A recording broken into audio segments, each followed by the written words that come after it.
Mm. Well, we are live. Hello, everybody. We're going to take a few minutes to share on Facebook. Because this is the first opportunity we have to share on Facebook. Mm. And we'll be back to you then, if you'll be patient for us, please. So, I forgot to put the promo on my Facebook page. That's pretty awful. Oh, wow. I thought I had done all the promos earlier in the day, but I neglected to do that one. Mm. So here we are. I can share it right now. I'm sure folks will be here anyway because I share to my work group and I also share to my public chat. So a lot of the people who watch that show, and of course I share it to Twitter. Mm-hmm. And there was a lot of sharing on Twitter, so that should be okay. Good. For us. So let's see. Let me get to the groups that are important. Oh, come on, will ya? What happened? Nothing important, just some Facebook nuttiness. You know, Facebook nuttiness. Right. It hits you when you least expect it. When you're trying to share fast. They crippled their sharing capability long ago because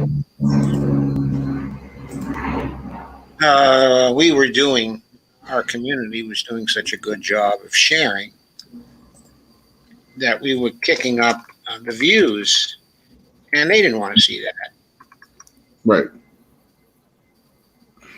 So they made it more difficult to share. That's basically what they did. They cut off their nose to spite their face.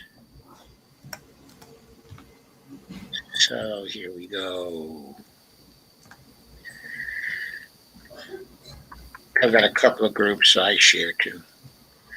Nice. That I sort of own, like the Biden Record Group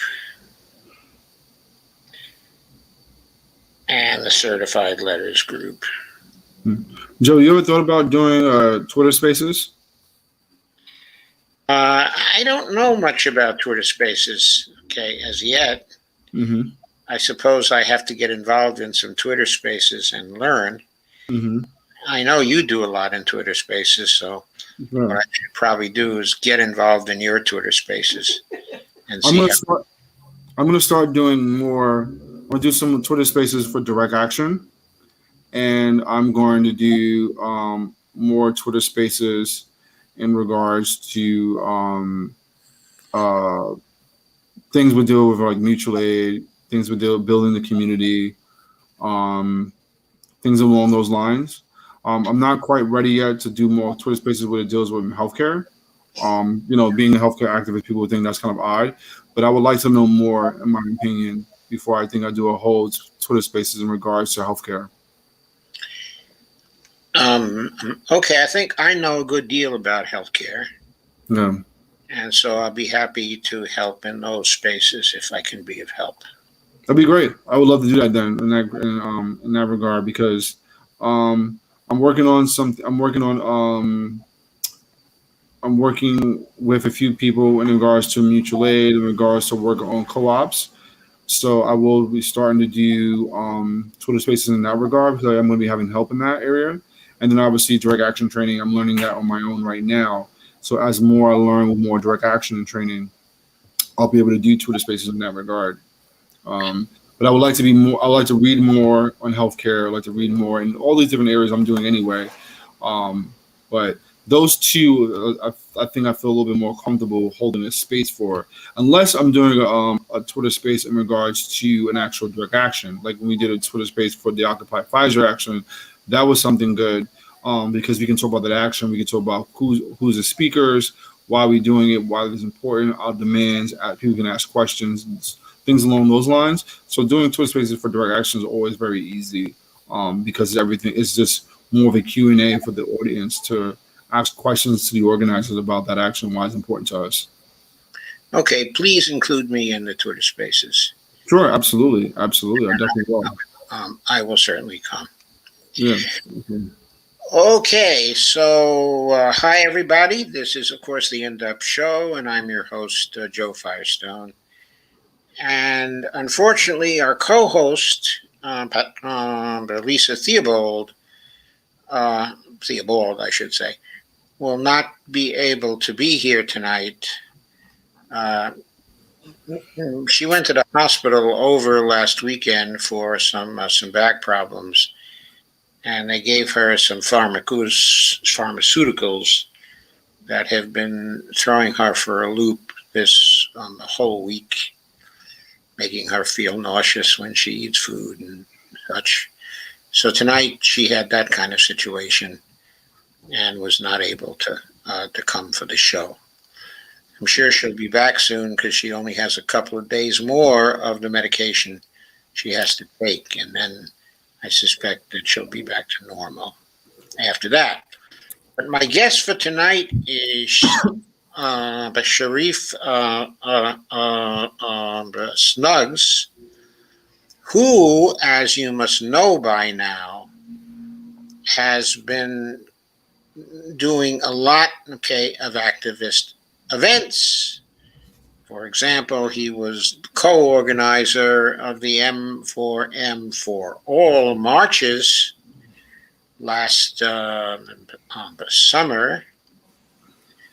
He's been involved in the Julian Assange protest very recently. He was involved in a protest of Richie Neal up in Massachusetts not too long ago. And of course, he most recently helped organize and was the motivator of the Day of the Dead protest in San Francisco, a very, very successful protest for those of you who are following that. He's also been involved in a number of Red Berets protests as well.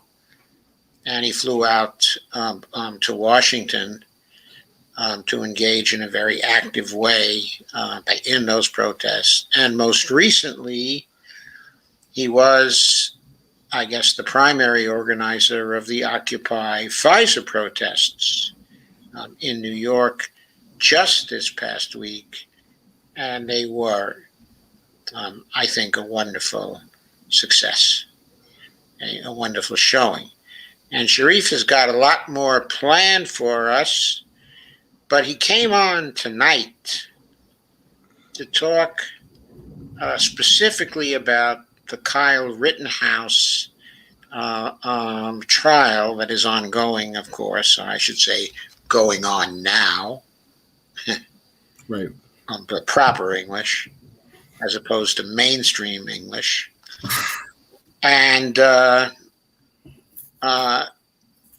he's puzzled. He's puzzled. He's puzzled at all the rage surrounding this trial. He knows this is an important trial. It's important to him, certainly. It's important to me, certainly. But the rage surrounding the trial seems out of all proportion to the importance of the trial and the importance of the incident in the context of much more important things that are happening in politics each day, and also in the context of the very important occurrences surrounding the deaths of George Floyd and so many others, at the hands of the police. And he's just looking at these things and he's thinking to himself, why all the rage over here? And why don't we have continuous rage over here? So that's what we want to get into tonight. But I'm going to give Shareef a chance to say a few words himself Then we're going to play a clip for you to get into the issues of the trial in a little deeper way, and then we're going to get into the rage issue. So please, but share this as much as you can. I see there are not many people here yet, and there should be a lot more, because I think this is going to be a discussion which is very, very important. For sure. I think this is going to be a discussion that's going to happen long even after this podcast. Thank you for having me on again, Joe. It was always a pleasure being on your show. It's a pleasure having you on, Shareef. Yeah. I see a lot of people online outrage over this case. I think a lot of people feel that Kyle Rittenhouse is probably going to get away with this.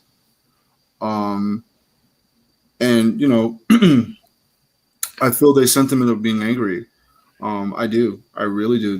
He took 2 lives and injured, I believe, 1 person.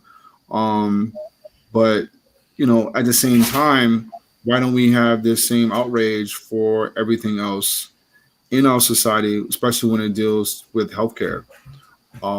I just don't understand the nuance of the fact that so many of us in the healthcare community, we inform the public all the time about the many deaths that actually go on, with many Americans being underinsured and overinsured and not being cared for. And I never hear people outrage on the online left, let alone in my own community. I mean, people may say, get off Twitter, but even in my own community, I don't get that. I don't get that unless the newspaper or mainstream media says this is a problem. So I think that I kind of answer my own question in a weird way, that the outrage is coming from the media, and I think that ultimately we as activists, we need to be aware of that, the fact that we don't hold the power of the antenna, so to speak, and I just don't understand why Americans need to be prompted to be outraged. I think that's really the root of my concern. Oh, that's very interesting.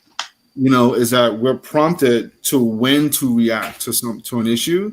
That's my issue. Like, you should already have the humanity to see that someone's suffering in your community, someone's suffering in anywhere, and that should prompt you to also be outraged. And the problem is that that isn't happening, right? Like, every politician in this country is responsible for more deaths than Kyle Rittenhouse. This is. We can talk about Nancy Pelosi, we could talk about AOC, we could talk about Joe Manchin. Every politician 100% is complicit in the many lives that died this year. It just is. They're just not doing it. It's not even not doing enough. They're not doing anything at all. Like, where's the outrage from the community to go to their congressman's office and say, hey, my aunt, my grandmother, my mom, my so-and-so is going to die this year because they can't afford their medicine? Where's that outrage? I don't get it. Yep, and it's something that I don't get either, or I do get it, I suppose, but it's just amazing. In other words, sometimes when we say we don't get it, right, what we're really saying is we're just amazed that this has happened and outraged, that this has happened, and we don't understand how people can be so contemptible as not to feel rage about those things they should be feeling real rage about. Right. Okay, but let's move to the clip that you've suggested and listen to that for a few minutes. Okay. And see if that can enlighten us somehow. Let me pull it in before I start it up here.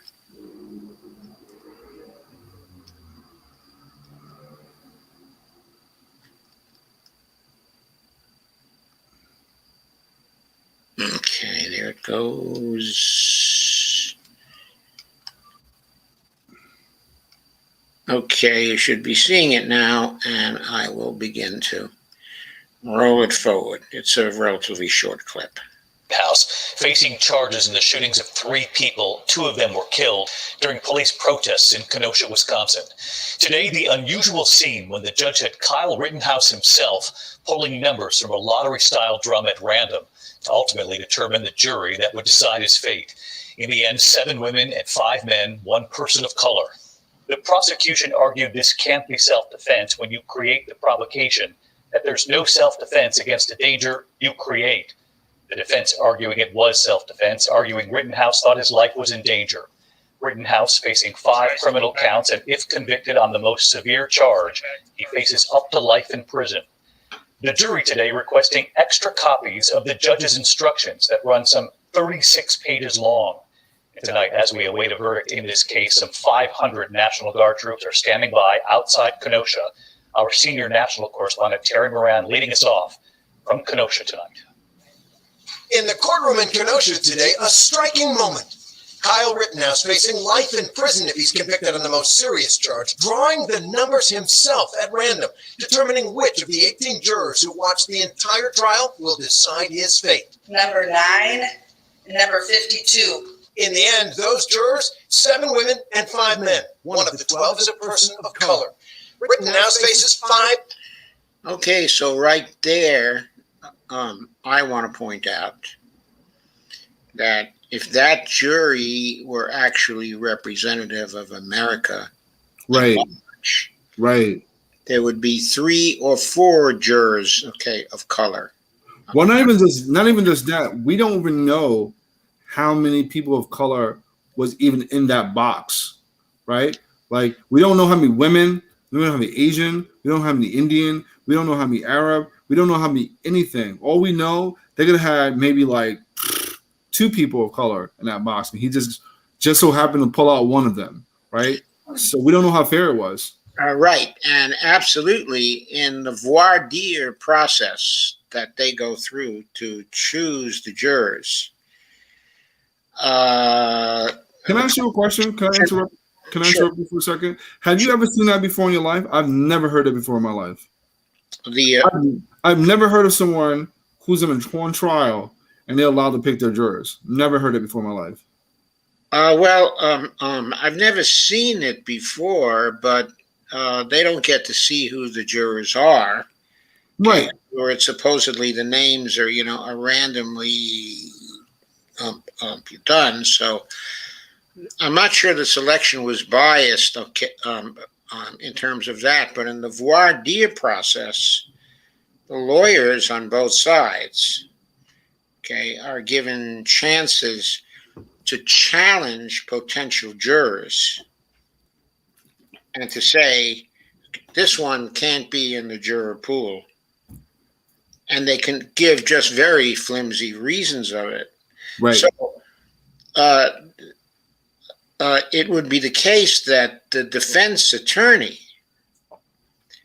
would have a very good chance to exclude from the pool jurors, of color. But just on those grounds alone, of course, they wouldn't say they're excluding them, because they're jurors of color. They would give some other reason. But they could strive to keep the jurors of color to a minimum. Right. Which is probably what they did. If there were 2 people of color, among the 18 jurors that were, randomly put in to that box, then there would be a 1 in 9 chance or something like that of actually, well, I guess it would be more than that because there were 12 jurors. Do you like the take? I'm sorry for cutting you off too. Do you like the take that the media is trying to? I know some people had an issue with that. The media was trying to make this a racial issue. Do you follow that take, or do you think it was spot on?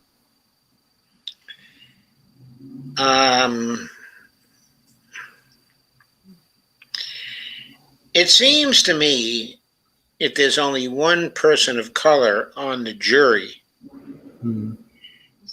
it's already biased towards Kyle Rittenhouse, because people of color were killed. Right. and they were killed by Kyle, by Rittenhouse. Wasn't the two people he killed was white? I don't think the two people he killed were white. Can we look that up? Is that possible? Yeah, we can see. Yeah. I mean, because my argument is whether they're white or not is irrelevant because life was taken. However, your further point for me makes more sense anyway, because the fact that you don't have a proper representation in the jury, to me, I think that's racist, in my opinion. I think you are allowing a coercion in a way that favors Rittenhouse verdict. Yeah, I think that's absolutely the case. Right. And you're also selecting the jurors from a jury pool in Kenosha, Wisconsin, Right. which is a relatively white city. Right. In the first place. Right. And they would tend to be biased for a defendant who was white. And by the way, I don't think it's a very progressive city either. Also, too, this very notion that Kyle Rittenhouse was defending himself is bullshit.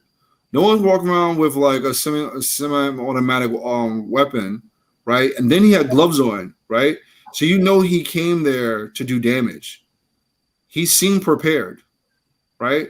Just his whole demeanor, the way he had a gun around him, his guns. He seemed really confident. He didn't seem like a person that was afraid or worried or that he was at any time out of control, right? I don't buy that from the video they showed. He specifically went there to interfere with the protests. Right. And he did not go to interfere with the protests in a peaceful way. Right. He was not simply exerting his right, of free assembly, free speech. Right. What he was doing was he was going there to put down a protest, and he was going there with a gun. He was going there as a vigilante. Right. So defense lawyers say Kyle Rittenhouse was acting in self-defense last August when he shot and killed Anthony Huber, 26, and Joseph Rosenbaum, 36, and injured Yade the Grosskreutz, now 27. Okay, I think Grosskreutz is testifying in the trial. Good. He is certainly Caucasian. There's a picture, of Rosenbaum here. I think that's Rosenbaum. And he's also Caucasian. Mm-hmm. Now, this protest was a Black Lives Matter protest. Am I correct? I think you're correct that it was a Black Lives Matter protest. So here's why I feel like also why I can also argue that is also a racist situation. Why Kyle is also a racist, right? This is no different than back during the civil rights movement or back during Jim Crow, where if a white person was taking up or defending, a person of color, they will also get it too, right? So, yes, in this case, you're right. All three of the people who were killed, or hurt, were Caucasian. Well, I was getting to my point in regards to why I subscribe to why I have no issue with the description of it being a racial issue is because this was a protest for Black Lives Matter, right? Kyle Rittenhouse shot and killed 2 white protesters. In my opinion, that's no different than back in the time of Jim Crow, back in the time of the civil rights, when a white person would defend a person of color, they will also get hurt too. So this is no different This is the exact same example, right? If you're gonna lie with, if you're gonna align yourself with these other people, you deserve the same fate that they deserve as well, right? So this is guilty by association. So what Kyle Rittenhouse is sending a message to other white people that this is going to happen to you if you try to support and help black people, right? And there's a signal there that I think people need to pay attention to. Yeah, there's a signal. He came to the protest with a gun. Exactly. He walked to the side of the police. Absolutely. Who was supposed to be keeping order in the protest. And keep in mind, the police let it happen. The police did not stop him. That's what they did not arrest him. Because they did not keep order. Right. They allowed someone with a gun to walk forward and to threaten the protesters, which he certainly did. Yeah. They did nothing to stop it. They viewed him as kind of a right-wing friend of theirs, a right-wing supporter of the police. Yep. I don't care whether this guy was racist, or wasn't racist. To me, he was obviously fascist. Absolutely. He was bringing a weapon of war to a peaceful protest. Yes. Right. 100%. 100%. And furthermore, it goes back to the point of law and order, right? We're supposed to be a country of law and order, right? Where's the law and order at this protest? There's a lot of law and order here, sure. Right. Yeah. Right. But that's my point. Like, we're supposed to be a country of law and order. Where was the law and order in this situation? Why the police let this fascist go around and do that? Because again, they want that to happen, right? Let's not pretend that the cops was not on the scene. They could have prevented those deaths from happening. They didn't. Why is that? We have a discussion about that. That's something that you never really hear in the mainstream media ever. You don't hear them ever talk about that on purpose. On purpose. No, they never do talk about that. Right. Okay, let's play a little more of that clip. We stopped in the middle.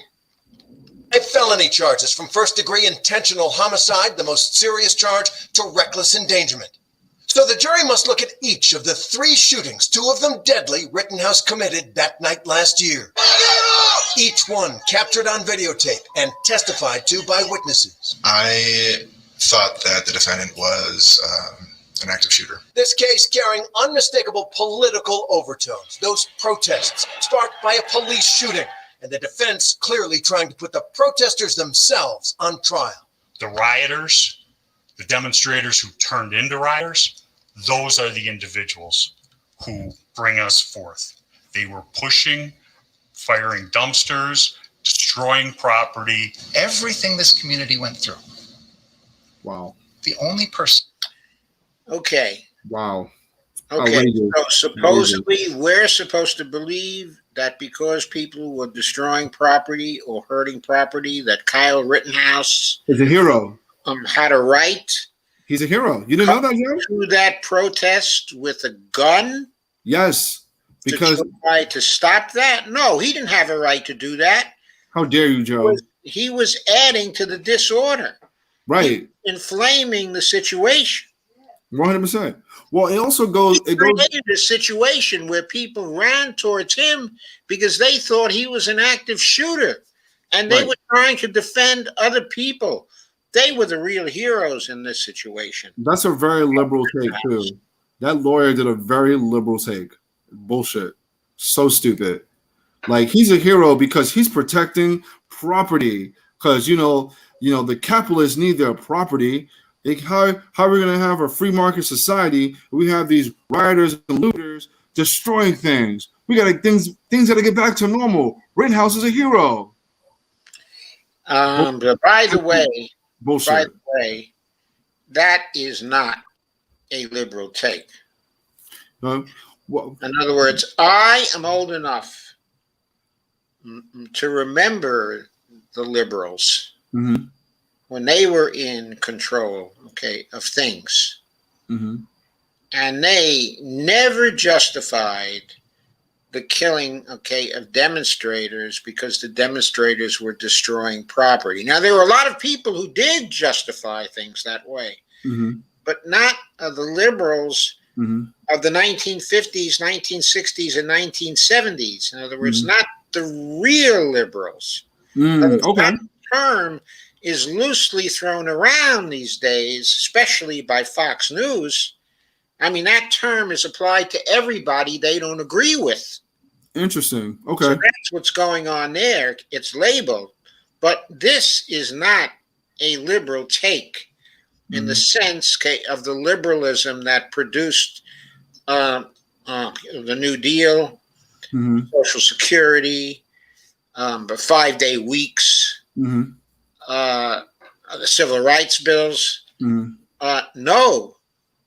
You're saying I'm saying that the defense's take on this is not a liberal take. That was a Republican take from back in the 1950s and 1960s when they were putting property above everything else. Right. But don't liberals do the same thing, though? I don't know. It depends on who you call, on who you call a liberal. Because I find them always do the same thing. I find them do the exact same talking point. Like, how dare you? You know, I feel they have the exact same bullshit, property above everything else. Are you saying that the liberals of the late 1960s who were protesting the war, in Vietnam, that they valued the property they seized and they destroyed over everything else? I don't think so. Well, maybe you're right. Maybe the term has now amalgamated into something else now, because from my understanding, that people who put like protecting capitalism at all costs is liberal. Right. And on the other hand, every chance that Fox News gets, Fox News characterizes liberals as socialists. Oh, no, I don't know anything about that. I only know we all know that socialists certainly value capitalist property above everything else, right? No, I don't know that. Yeah, I don't know it either. I don't know that either. I'm being sarcastic about that. No, I know you are. But no, but that was my point, though. My point is, my understanding of liberalism has always been the fact that capitalism good, everything else bad. No. Okay, here we're going to get into some other things. You would probably consider Hillary Clinton a liberal, right? No, I would not. I wouldn't. Certainly not. No, I would not. Okay, well, she's the kind of person who would contend something like this. So would Bill Clinton. So would the people they run with, including many of the mainstream, the Democratic Party. I'll consider Hillary Clinton a Republican, but that's just me. Right, and she was a Republican first. She was a Goldwater girl. But, of course, later on, both she and Bill were considered to be quintessential liberals. I don't know how that term changed its meaning. Right. I think it changed its meaning because of incessant propaganda from the right wing. Okay. That's what happened. Okay, and also it was due to liberals not defending themselves and who they were. What they did is they changed their name and they became progressives. Okay, and so now the progressives all muddied up. This goes down a rabbit hole. That's crazy. It goes down a crazy rabbit hole. It really does. You have to identify people by how they feel on the issues. The people who think lives over property, but people over property. That's what the liberals of the 1950s, 1960s, and 1970s thought. So whether you would call them liberals today or not liberals, they agree with us that it's people over profits and people over property. In fact, those liberals back in the 60s and 70s, they were for Medicare for all back then. Right. Right? So anyway, the semantics of this, are all very interesting, but the way you know people is by their position, okay, on the issues. Right. So we need it. So Joe, you got to create a new definition then. How about we call liberals diet Republicans? How about we call them diet Republicans? Right. I'm happy to call the liberals. I'm happy to call the people Fox News says are liberals. I'm happy to call them the Republicans because they are Republicans. Right. But they are Democrats, okay, in name only.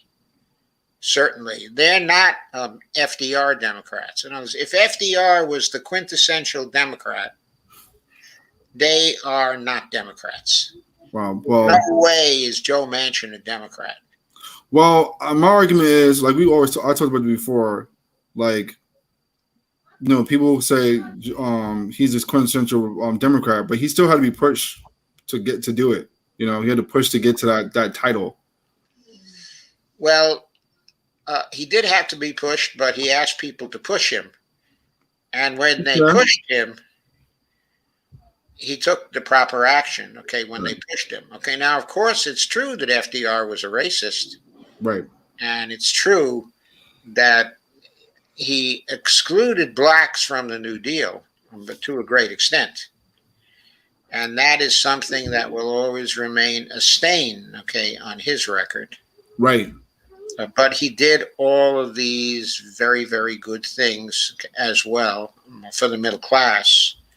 He was the single greatest factor in actually creating the American middle class. But anyway, let's go back to the clip. Let's do it. See, the clip does really give us a lot to talk about. It does. Who shot and killed anyone was the defendant. Yes, there was property damage. No one's here to defend that. You cannot claim self-defense against a danger you create. This small city still traumatized by that night. The local sheriff today issuing a statement saying he sees no reason for curfews or road closures, and Wisconsin's governor urging people to remain peaceful. All right, let's get right back to Terry Moran tonight. And Terry, a couple of things today. That drawing of the numbers determining the jury here by Rittenhouse himself. I don't remember ever seeing that. Have you? And the second question, of course, the jury asking for more copies of the instructions. That's right, David. On Kyle Rittenhouse choosing the numbers, I've never seen a defendant do that. Many lawyers I've talked to have never seen that. It's usually the court clerk or the judge, but this judge, as we've seen, has his own ways. As for what the jurors are looking for, they did it in two stages. The first thing they wanted, the law of self-defense and of how a defendant gives it up if they provoke the attack. That's the heart of this case. And then they wanted it all. So they're being methodical, like most jurors do. David? Okay, so a very key point there. What Kyle Rittenhouse did by showing up with the gun was he provoked people to try to stop him from attacking other people. Right. That's why the three people who went after him. They went after him because he had a gun and because he brought that to the protest.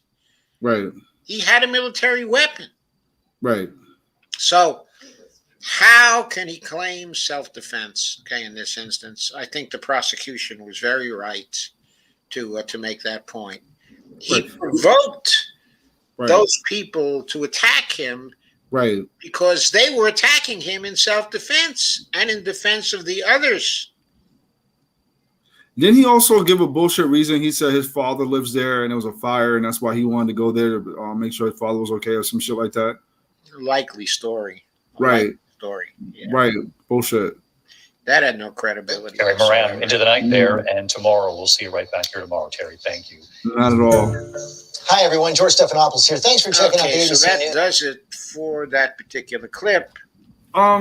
Yeah, like, what? How can we? Yeah, how can we get people to also have the same energy when it comes to our community members suffering? What do we have to do? Do we need to start our own newspaper? Do we just Do we need to buy our own news station? You know, how do we change this narrative? How do we get on the airwaves? Because, you know, I would say all the podcasts that I'm on is left leaning, right? So, and even then, like, how many of those folks, how many left leaning people actually watch mainstream media? Like, I think that when I mentioned earlier about social prompting, and fear tactics by the mainstream media, I think that that's probably why we don't have as many people outraged over this healthcare system that we have. Okay, there are a couple of things I'd like to say here. First of all, here's the record of Nancy Pelosi since she was reelected as Speaker, okay, on January 3rd. Mm-hmm. Okay. She fails vigorously at first. She fails too vigorously. Right. First thing, to pursue the prosecution, okay, of Donald Trump. Right. She allows the House to recess instead of pushing the prosecution of Donald Trump from the beginning, when a lot of those House members were outraged at Donald Trump and frightened, and there hadn't been time for them to reorder their feelings to understand that it might be dangerous for them to be in opposition to Donald Trump, okay, in a visible way. So she let them settle their feelings in that way, and she went on a recess as soon as she was reelected. Let everything settle down. Why isn't there outrage over that? Why weren't people blaming her over that? Right. Then the second thing she did is the American Rescue Plan that came up. There were two things in the rescue plan that were very, very important. One was the $1,400 checks. The $1,400 checks were a broken promise. Yep. The clear promise was $2,000. Yep. Why didn't Nancy Pelosi put a bill on the floor of the House that had $2,000 checks? We know why. Because Joe Biden didn't want her to put $2,000 checks on the floor of the House. Right. But why didn't she put it on the floor of the House? She was the Speaker of the House. She doesn't have to obey Joe Biden. Right. He's a separate constitutional officer. She could have put in for $2,000 checks. She had a majority to vote for the $2,000 checks. She could have passed an American Rescue Plan with $2,000 checks in it. Right. She passed a bill with $15 an hour minimum wage in it at that point. She puts that bill, she sends that bill over to the Senate. Schumer doesn't put that bill on the floor of the Senate. What he does is he puts in a substitute without any buyer leave from other senators. He takes the House bill and he puts an amended version on the floor of the Senate. And the amended version doesn't have the $15 an hour in it. So Schumer, probably on the orders of Biden, and probably with the consent of Pelosi, cuts the $15 an hour minimum wage out of that bill. How many people have been suffering these last months because there wasn't the immediate rise in the minimum wage? Now we know it wasn't going to be immediately raised to $15 an hour, but it was going to go up in the first year to $9.75 an hour. That's an extra $2.50 an hour that people were deprived of since passage of that bill on March 15th. $2 more an hour, important for people working at a minimum wage. So she took bread out of those people's mouths. And when people are making $7.25 an hour, it's literally taking bread out of the mouths of those people. Right. Got a question for you. She was complicit in that. Schumer did it. Right. Got a question for you. Collaboration of Joe Biden. Yes. Because I would love for you to give me more of a Pelosi's record too. When will the pitchforks come? I don't know. I think the pitchfork should have come right then and there, because they allowed taking $15 an hour out of that bill. And I don't think Bernie should have been immune from the pitchforks, because Bernie should have told Schumer. I'm sure before Schumer put that on the floor, he consulted Bernie. He had to have consulted Bernie in that situation. Bernie should have said, no, I'm not voting for the American Rescue Plan without the $15 an hour in there. It's got to be in there. The party promised it. Joe Biden promised it. The platform promised it.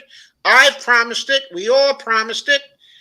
That bill doesn't get my vote unless it's got $15 an hour in it. And he should have said to Schumer, Joe Manchin and Kirsten Sinema and the others can stand on their head. The American Rescue Plan doesn't get through me and the 4 or 5 senators that are totally aligned with me. Doesn't get through me unless $15 an hour is in that bill. By the way, he should have said the same thing about the $2,000 checks. He should have said $2,000 checks have to be in this bill or we vote against it. We'll take the rap from our constituents, but we're not withdrawing from the promises of this Democratic Party. We know what those promises are. For a change, we've got to start to keep our promises to the people. That's what Bernie should have said. And he should have said, look, this is the Senate. You're not getting through. It's a 50-50 Senate. You're not getting through without my vote and Jeff Merkley's vote. Jeff Merkley's vote and Kirsten Gillibrand's vote. And Sherrod Brown's vote. And I'm blanking out. Anyway. It's clear they don't care. There are 3 or 4 or 5. They weren't willing to fight for it. Now, if you ask them why, they will tell you, well, there was a lot that was good in that bill, and we needed what was good. People needed it bad. They needed it bad. Anybody with any common sense knows if they had taken a stand and they said, this doesn't pass us without those promises in there, and they had let that out to the press, okay, and everybody else, so the bill would have passed 2 weeks later or 3 weeks later. So what? Everybody would have loved them for taking that stand. Everybody would have supported them for taking that stand, for insisting that the Democratic Party keep their promises. So I pointed out that was Bernie's failure, it was Schumer's failure, it was Biden's failure, but it was also Pelosi's failure. Right. Another Speaker of the House would not have allowed that, specifically with the $15 an hour. You think so? For the fifth, if there had been another Speaker of the House, if she had been replaced on January 3rd, I have strong feelings that if Debbie Dingell had become the Speaker of the House, there's no way she would have allowed that $15 an hour to be taken out of the bill. How could she have stopped it?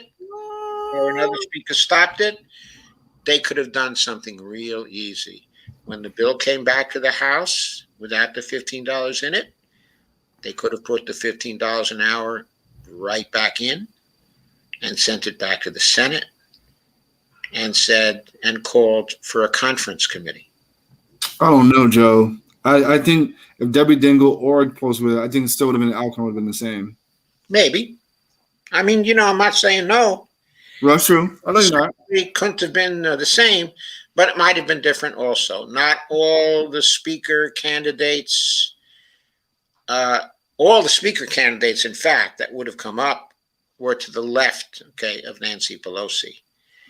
And $15 an hour is not a real heavy pull for them. They had all promised it. Right. And I think others would have been more amenable to fighting over that, and more amenable to fighting over the $2,000 as well. Right. I mean, that was very important to Democratic Party people too. Right. How about the two senators from Georgia? Right. They promised the $2,000, and Biden promised it to them. So they started off by lying to the American people. That was the first thing that they did. Right. And Pelosi too. Then Pelosi made commitments to the progressive wing of the party, to the CPC, led by Jayapal, that there was going to be a two-bill strategy instead of a single-bill strategy, because Joe Biden and Joe Manchin and others wanted to have a bipartisan bill, because bipartisanship is so wonderful. So they dicked around for months and months and months while the House did nothing so they could have their bipartisan bill. And they gave a commitment to the progressives, a solemn promise, a solemn commitment that infrastructure bill, the bipartisan infrastructure bill, wasn't going to pass the House until the reconciliation bill, the people's bill that had all the good things for people, supposedly, until that bill would pass the Senate. They made that commitment in June. They made it again in July. They made it again in early September. They started floating some things, saying, oh, maybe we cannot keep that commitment for this reason, that reason, and the other reason. Then they went back to the commitment because the progressives were showing some resistance. Then Terry McAuliffe gets beaten in Virginia, and Biden starts panicking and says, I got to have a success. I got to have a victory. I got to have a victory. And so what happens? So Pelosi immediately folds. She backs out of her commitment. She puts immense pressure on the CPC to go along with the passage of the infrastructure bill, in spite of the fact that letting the infrastructure bill pass gave up all the leverage which the progressives had at that point to force a decent reconciliation bill. Mm-hmm. Now, of course, through all this time, the conservative Democrats were cutting back the reconciliation bill. They got it to 3.5T. There was supposedly a deal made, I guess it was in early July or late June, that 3.5T was the bottom line. It wouldn't go further. But Manchin and Sinema kept on negotiating and bargaining. And so did Biden. Why did he keep on negotiating? Why did Pelosi keep on negotiating? Why even talk to him? I mean, why not say, you made a deal, okay, in early July. That's the deal. We're not moving one more inch, not one more inch. You want to vote this down? You vote this down. You'll be voting your infrastructure bill down too. You won't get that. You won't be able to put the blame on us. Everybody knows what's been going on. We'll unleash our propaganda machine against you. You're not going to win this.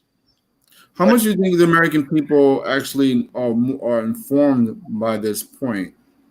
I tend to believe that many Americans don't know, like they know they didn't get, their $15 an hour. They're aware that the stimulus check gave them $1,400 checks, but the nuance that you're getting into the weeds, How many Americans you would probably like a guesstimate you would think probably aware of this information?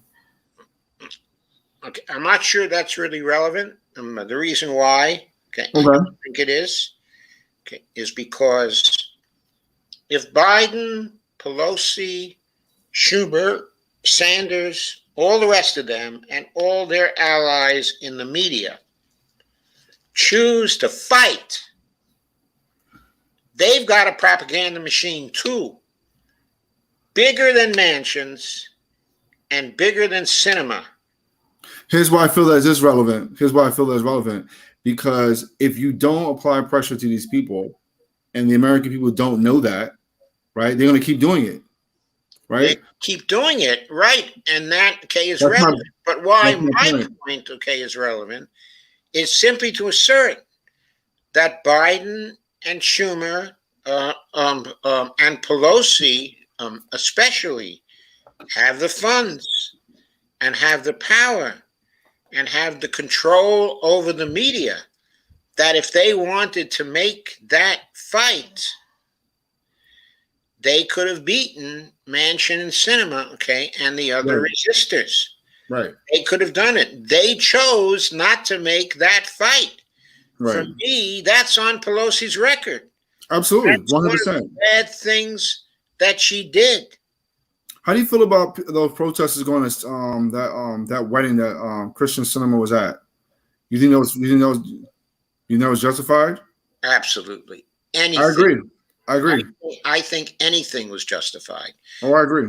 At that point, if you look at the lives at stake and you look at the suffering at stake, one could make a case for rolling out a guillotine. Right. That's why I said get the pitchforks. I can't wait to see, and forgive my viewers who are watching who think I'm promoting violence, because I'm not. But I can't wait to see, large amount of street heat, for lack of a better term, to really come to politicians' home, office, birthday parties, weddings, bar mitzvah, whatever they're doing. If they're there, I would like to see floods of people in the street coming to their doorstep and letting them know that we're not going to take this shit anymore. I would love to see that. So that's good. It gets to my overarching point. I think that gets to the overarching point, right? Which is, why isn't the rage there?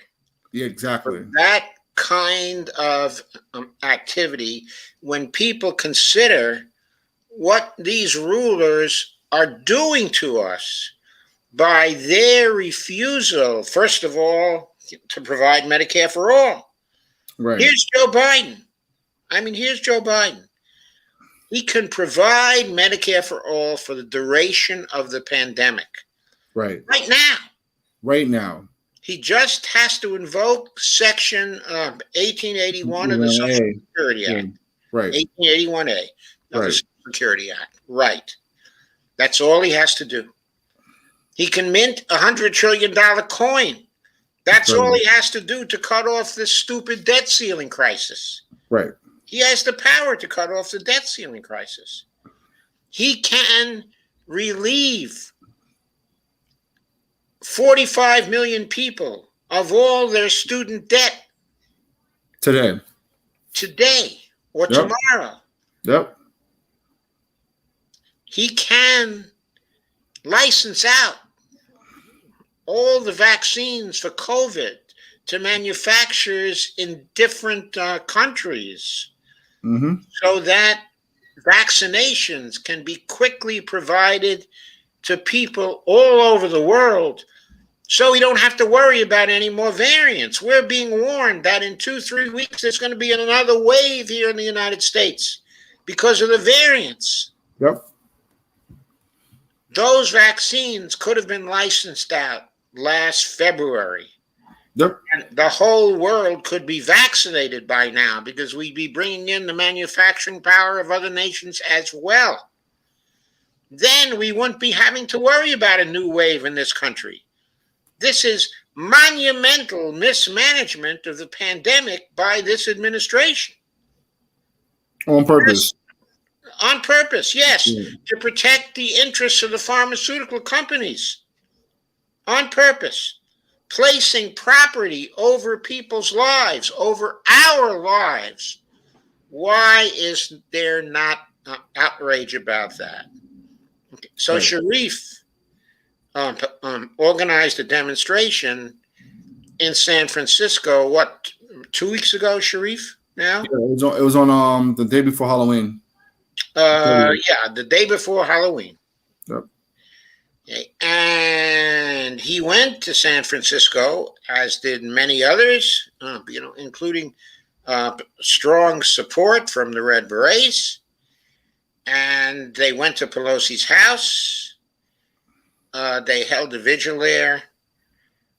They laid a coffin at her door with the death toll, the annual death toll due to lack of insurance, 68,000 fatalities per year due to lack of insurance, which, by the way, is an underestimate because we don't know how many people lost their insurance due to what happened in COVID.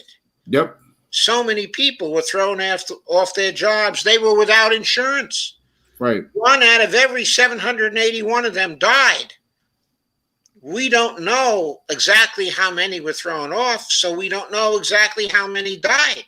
Right. But we know before COVID it was 68,000. Right.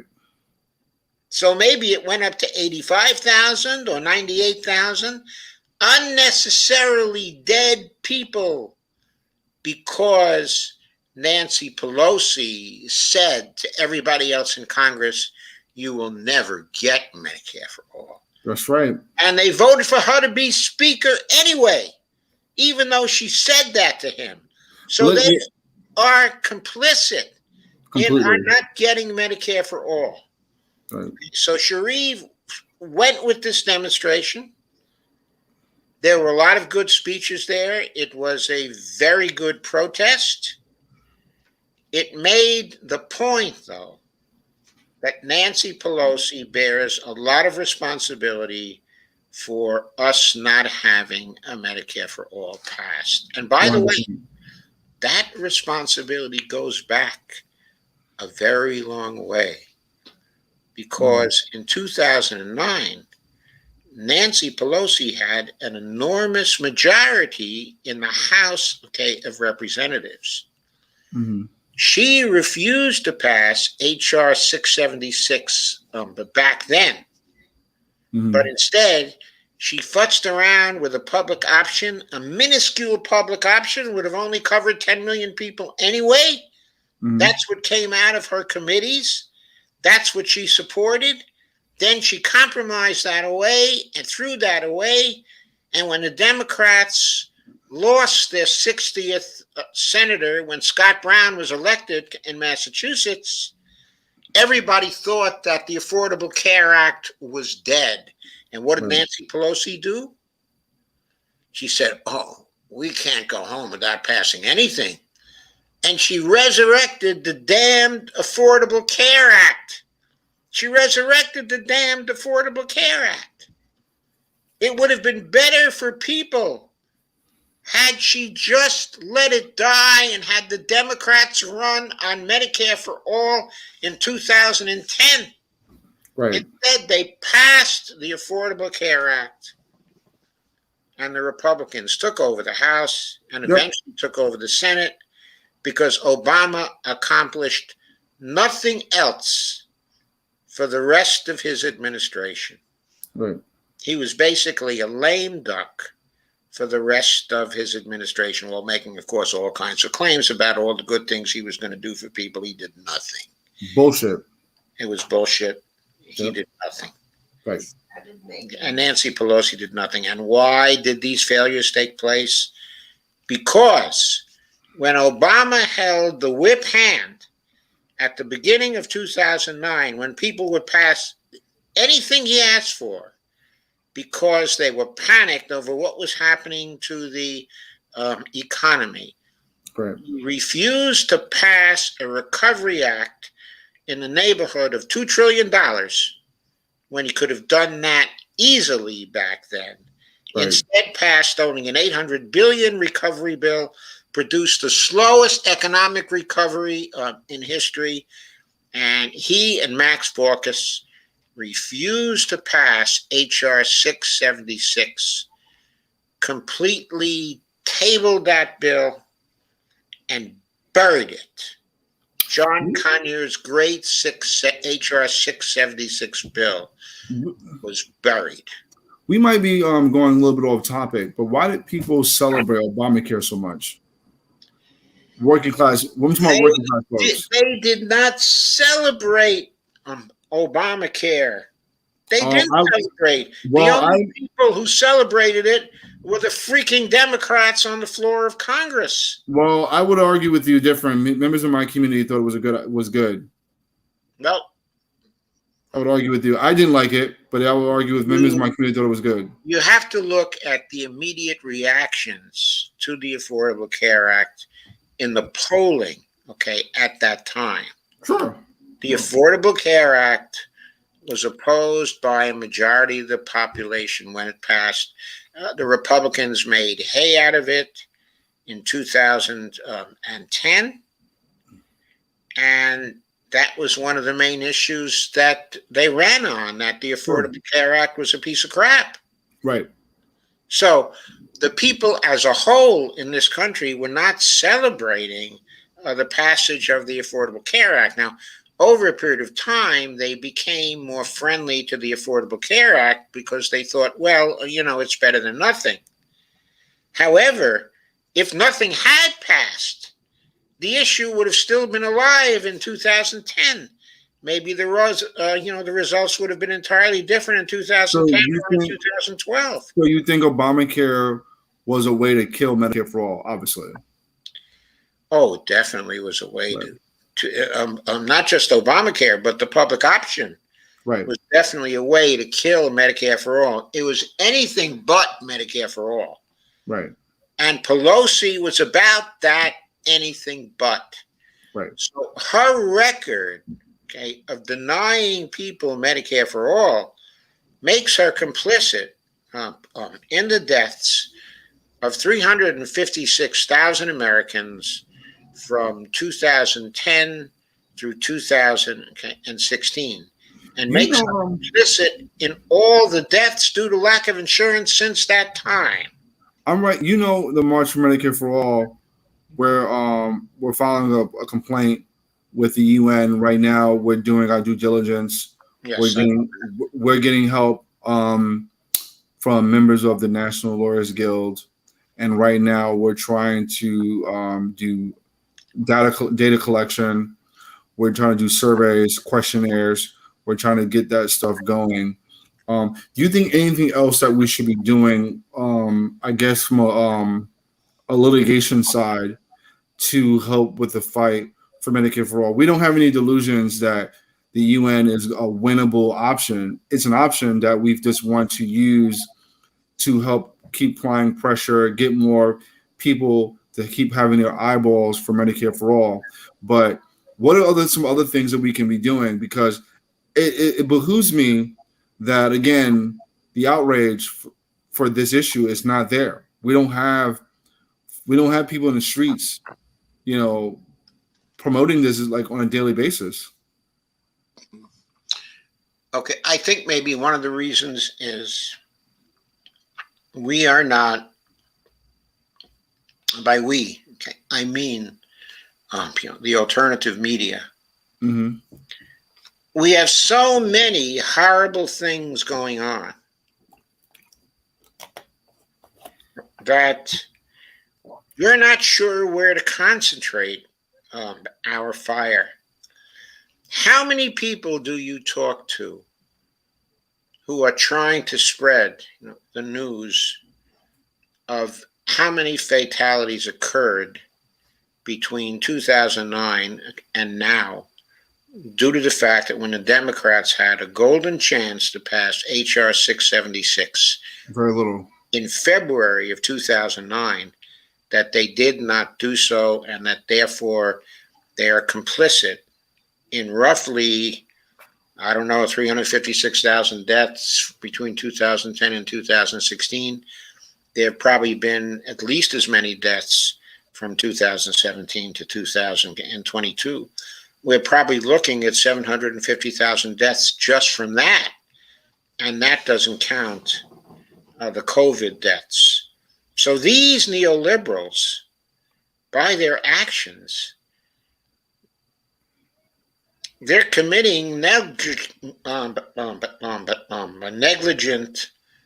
homicide. Right. They really are. They are. I think the kinds of neoliberal governments we have had, okay, are murder machines. Can we take them to court? They really are. There's a simple answer to that question. You have to find a law firm that's willing to take the case on contingency. All right, we find a law firm to take the case on. We do a class action lawsuit against the United States government or the pharmaceutical companies as a whole, because Americans are dying because they can't get access to healthcare. How do we start that process? Let's say we get the law firm.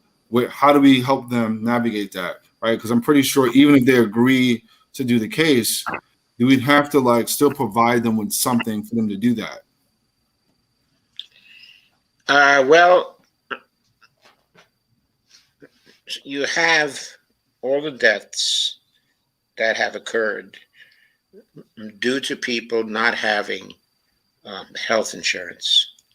So you think the evidence is already out there already? They can just, I'm a law firm. Let's just take the United States on. Simple. That is simple, but then you have to make the case that it's the fault of the insurance companies that all those people died. And the case you'd have to make there is they took very vigorous political activity. They used their corporate profits to influence the political system in such a way as to block Medicare for all bills from 2009 to 2022. And so what you sue them for in a class action suit is you sue them for consequential damages. Mm-hmm. That their actions had consequences, that they were the death panels. You want to help with this? I'll help with it, in any way I can. I'm not sure that I'm a person. I'm not a lawyer. I know you're not. I'm not saying you are. I'm a political scientist, right? With a PhD. I have a background in constitutional law. I took some constitutional law. I have a good mind for that. I happen to be very good at that. But I'm not a lawyer. I don't know how to do trials. I don't know the kinds of tricks that. No. I'm not asking you to take the case. I'm just saying that you'll be able to be a good ally, a good resource for doing this stuff. I'll be happy to be a good ally, and good resource. If you need opinions, or you need help in thinking through an issue, I'll be happy to help with that. Yeah, because we need to do stuff like that. I think that on top of the UN, which we're still going to do, if anyone out there want to help us, we're going to need more hands. We need a lot more volunteers. There's a lot more work than I think we realize to put together all this work to put this filing together. A lot of the activists and organizers who are working with me, they were like, when are we going to send the documents? When are we going to send the documents? And then as we're going over everything, there's like, oh man, this is a lot. And they realized they thought that, we, I guess they kind of felt that that we just forgot about it. We wasn't doing it, but they saw that it's just so much rigorous work. And so we definitely need more hands. We need more volunteers. But on top of the UN, I think that if we can do it, if we get a law firm to take the case, I would help raise money. I would seriously do it. I mean, I don't know if they would do it for free because it's just an easy case for them to do it, but I would certainly help campaign for it, for sure, to help raise money for it. If they take the case on contingency, Mm-hmm. then the cost of it, if they agree, Mm-hmm. Would be on them. Right. And they'd be doing it in return for 1/3 of the proceeds. The reason why they would do it is that since so many people have died for lack of insurance since then. Could you help me write something up? I'm sorry, could I help you do what? Can you help me write something up so we can present to a law firm? Because I'm pretty sure I just can't call someone up and say, hey, take this case. I would help you with that. I'm not sure how I can help you with that, but if you can tell me how I could help you with that, then I would certainly do some amount of work to help you with that. Yeah, I like this idea. My commitment, what my commitment would be contingent on is, as I get into this, if I saw there was real interest from a law firm, in doing that, then I would be extremely motivated to help. Okay, because that would be a really wonderful thing to have happen if we could actually get this to a court. But we also have to recognize that this is in the context of other things. It doesn't exist by itself. Right. We have a movement that we have to build. And that movement has many legs to it. It has the general strikes, right, the smaller actions, of this kind. This particular action would be one such action in the larger movement. There are the movements for single payer in various states, which are very, very important as well. Right. There's also this other idea, that I have, which I believe I've mentioned to you in the past, that if we could get a campaign going to eject all the incumbents from office at every level of government in 2024, and get people to vote according to that rule, we would have the capacity, perhaps, to change 200 to 250 members of the House at one fell swoop, and also put out maybe 20 to 25 senators as well in a single election. That would be such a shock to the congressional system that it would invoke various rule changes in order to democratize the Congress, and might also get rid of all the people in the Congress who have been blocking progress. Might get rid of Richie Neal. We could get rid of Nancy Pelosi. We can get rid of her whole leadership team in that kind of slaughter. We can get rid of the rules that are stopping people who want to do something from doing something inside the House. Like, for example, let's say you pass a rule that if 20 members of Congress co-sponsor a bill, they get a floor vote within 2 business days. That would be a powerful rule in bypassing all the committees and bypassing the influence of the Speaker of the House as well. It would democratize the House, and it would allow voting on simple, straightforward bills in various areas and sending them up again and again to the Senate. The slaughter in the Senate could create an opportunity to quickly get rid of the filibuster. On January 3rd of 2023. In other words, that could have a revolutionary effect on Congress. Now, I'm not saying one thing should be done, and another thing should not be done. I'm saying that all these things we're talking about are important, and they all should be done. And what we have is, we don't have money. We don't. But we have people. We do have people. And what we got to do is engage these people and bring them all in so we can handle all these actions together. Right on fronts. In the context of this building movement with all these actions going on continuously and constantly, that is going to affect getting law firms to take this on contingency and to take it as a serious case and to pursue such a serious case, because the overall context affects the climate of the times. So let me ask you a question. People in the law firm think that this might just have a chance to be successful, especially here now.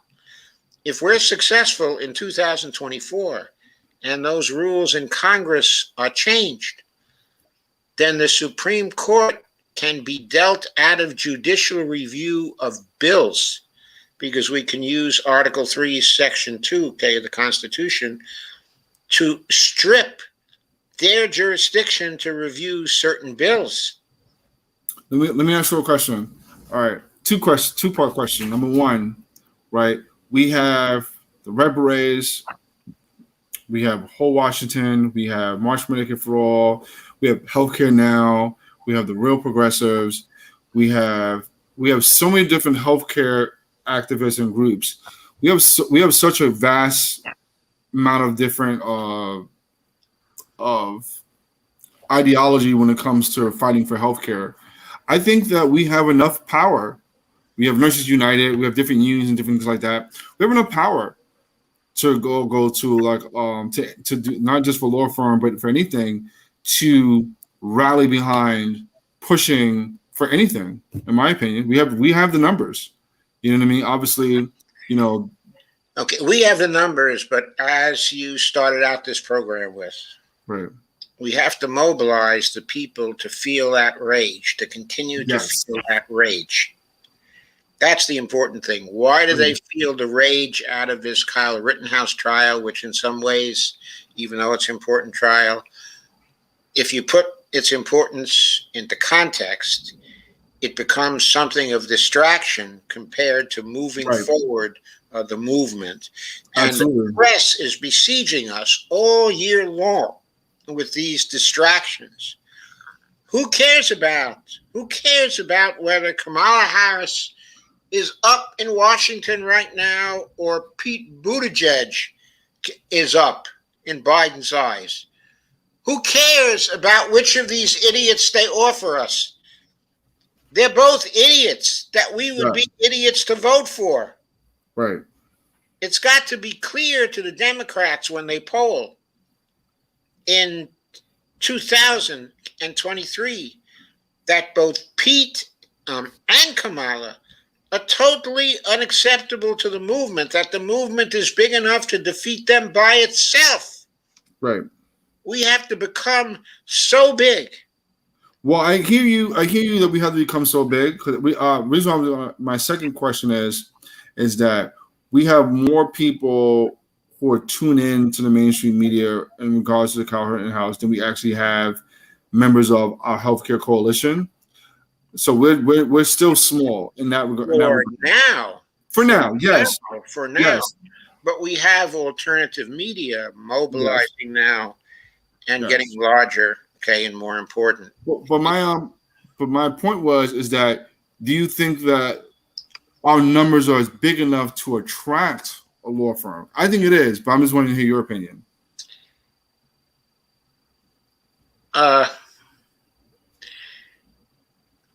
With respect to law firms, it's not always the numbers that count. Mm-hmm. It's also the idealism of the law firm. Mm-hmm. In Donziger's case,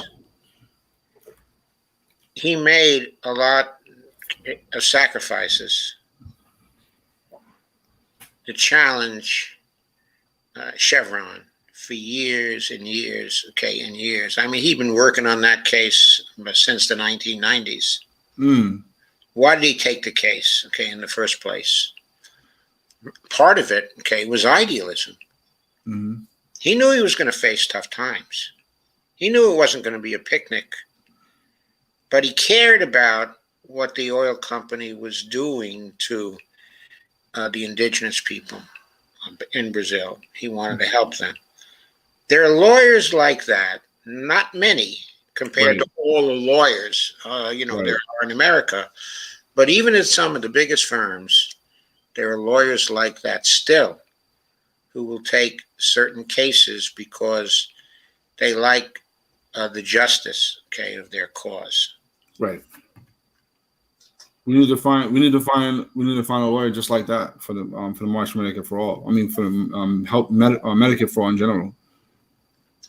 We need to find law firms that are worried about the extinction of democracy in this country. That realize the hope for democracy is in the alternative movements, and that if they can give a boost to the alternative movement, that then there's a chance to, I won't even say to save democracy in the country, because we don't have democracy anymore. Right. And in a certain sense, we never had democracy. But I would agree with that. We never had it. If these people really care about democracy, they might perceive that as a chance to get some. If we could break the insurance companies, it might be a chance to get some. And class action like this, which was pursued against all the insurance companies, that has enough money attached to it that even though a very low probability, that it would win, the rewards for a law firm from the contingency fee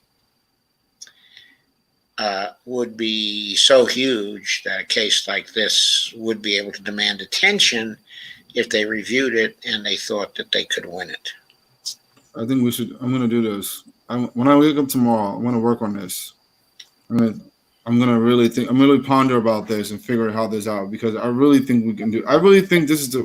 We should do this. Okay, perhaps we should. I'm, certainly open to further discussion of it, and to helping to flesh you out. Right. I want to talk to Lisa, talk to Laura. I'm going to talk to a few other comrades and talk to other activists in this regard. Probably like a meeting of the minds, so to speak, because we got to try something. We have to try something. We need other methods other than doing the same thing over and over. We need to try new ideas, new takes on how can we get to the same end goal, which is getting every American healthcare. We have to try new takes and new things. I certainly agree with that. I mean, I want to try a new take myself.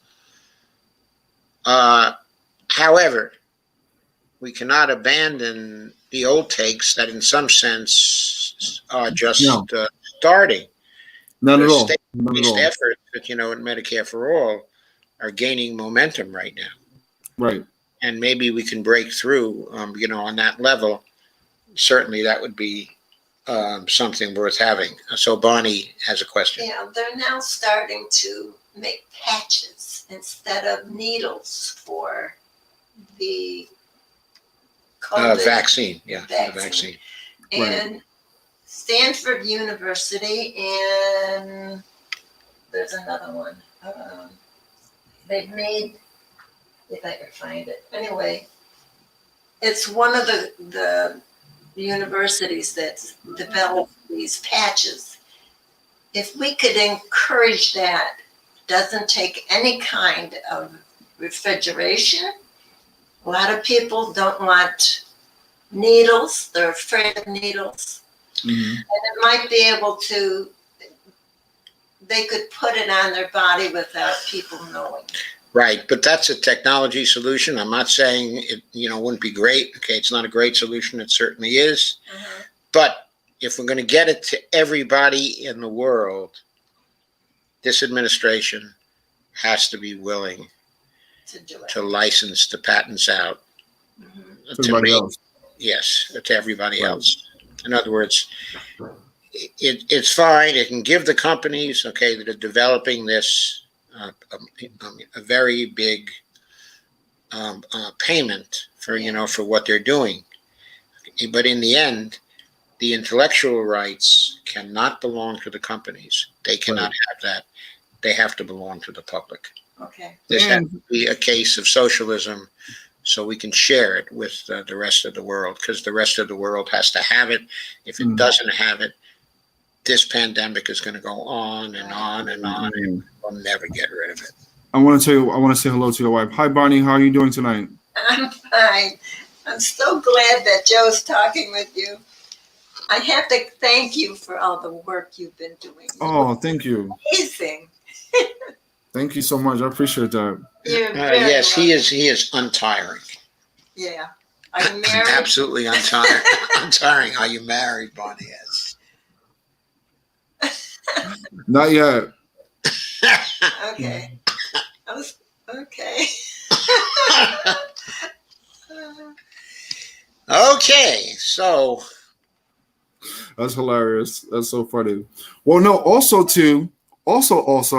I think what's good about the court case or the class action lawsuit, media coverage. And that's what we need. We need to get on the news. Yeah. Media coverage. And again, it gets more allies. Even if we lose, I think that's a win, because now we have more people outraged, and that's what we need. And it goes back to our further topic, outrage. yes, in general, we need a continuing sense of outrage that movement people feel. And the other thing we need is a lot more movement people to handle all this, okay? And another thing we need is to keep the whole movement all going at the same time, and somehow to set it up so that everybody is contributing to everybody else in the movement. We need to have that solidarity, okay, that's part of the movement. Okay, the solidarity, though, but solidarity is a multi-way street. It's like, the mutual aid stuff that you've been talking about. Okay, a mutual aid movement is successful when everybody is helping everybody else. Right. And that's the way a movement is successful also. Right. Agreed. So Agreed. demand that kind, of solidarity. Right. Right. So. Yeah. Okay, shall we take up the questions now? Sure. We seem to have arrived at that place where... We have people in the chat? Well, we have many people in the chat. Let me see. I'm not going to read every single thing, but I'll sort of select some things. If I read every single thing, we would never get through it. Carmen Munez points out that the police aided and abetted the Klan Kyle.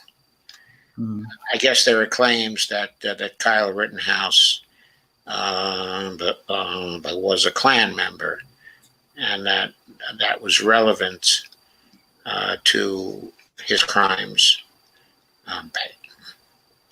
I've also heard, that he was a Klan member. I don't know if that's been established as fact, however. Right. Carmen says, how can Schrader ban MSNBC? That's outrageous. He can ban them because judges are kings in their courts. Yep. And they can do just about anything they want. And all over the country, they do all kinds of outrageous things. Which are many of the reasons why unjust findings occur all the time, is because the justices bias the findings through their rulings. That's a part of our criminal justice system.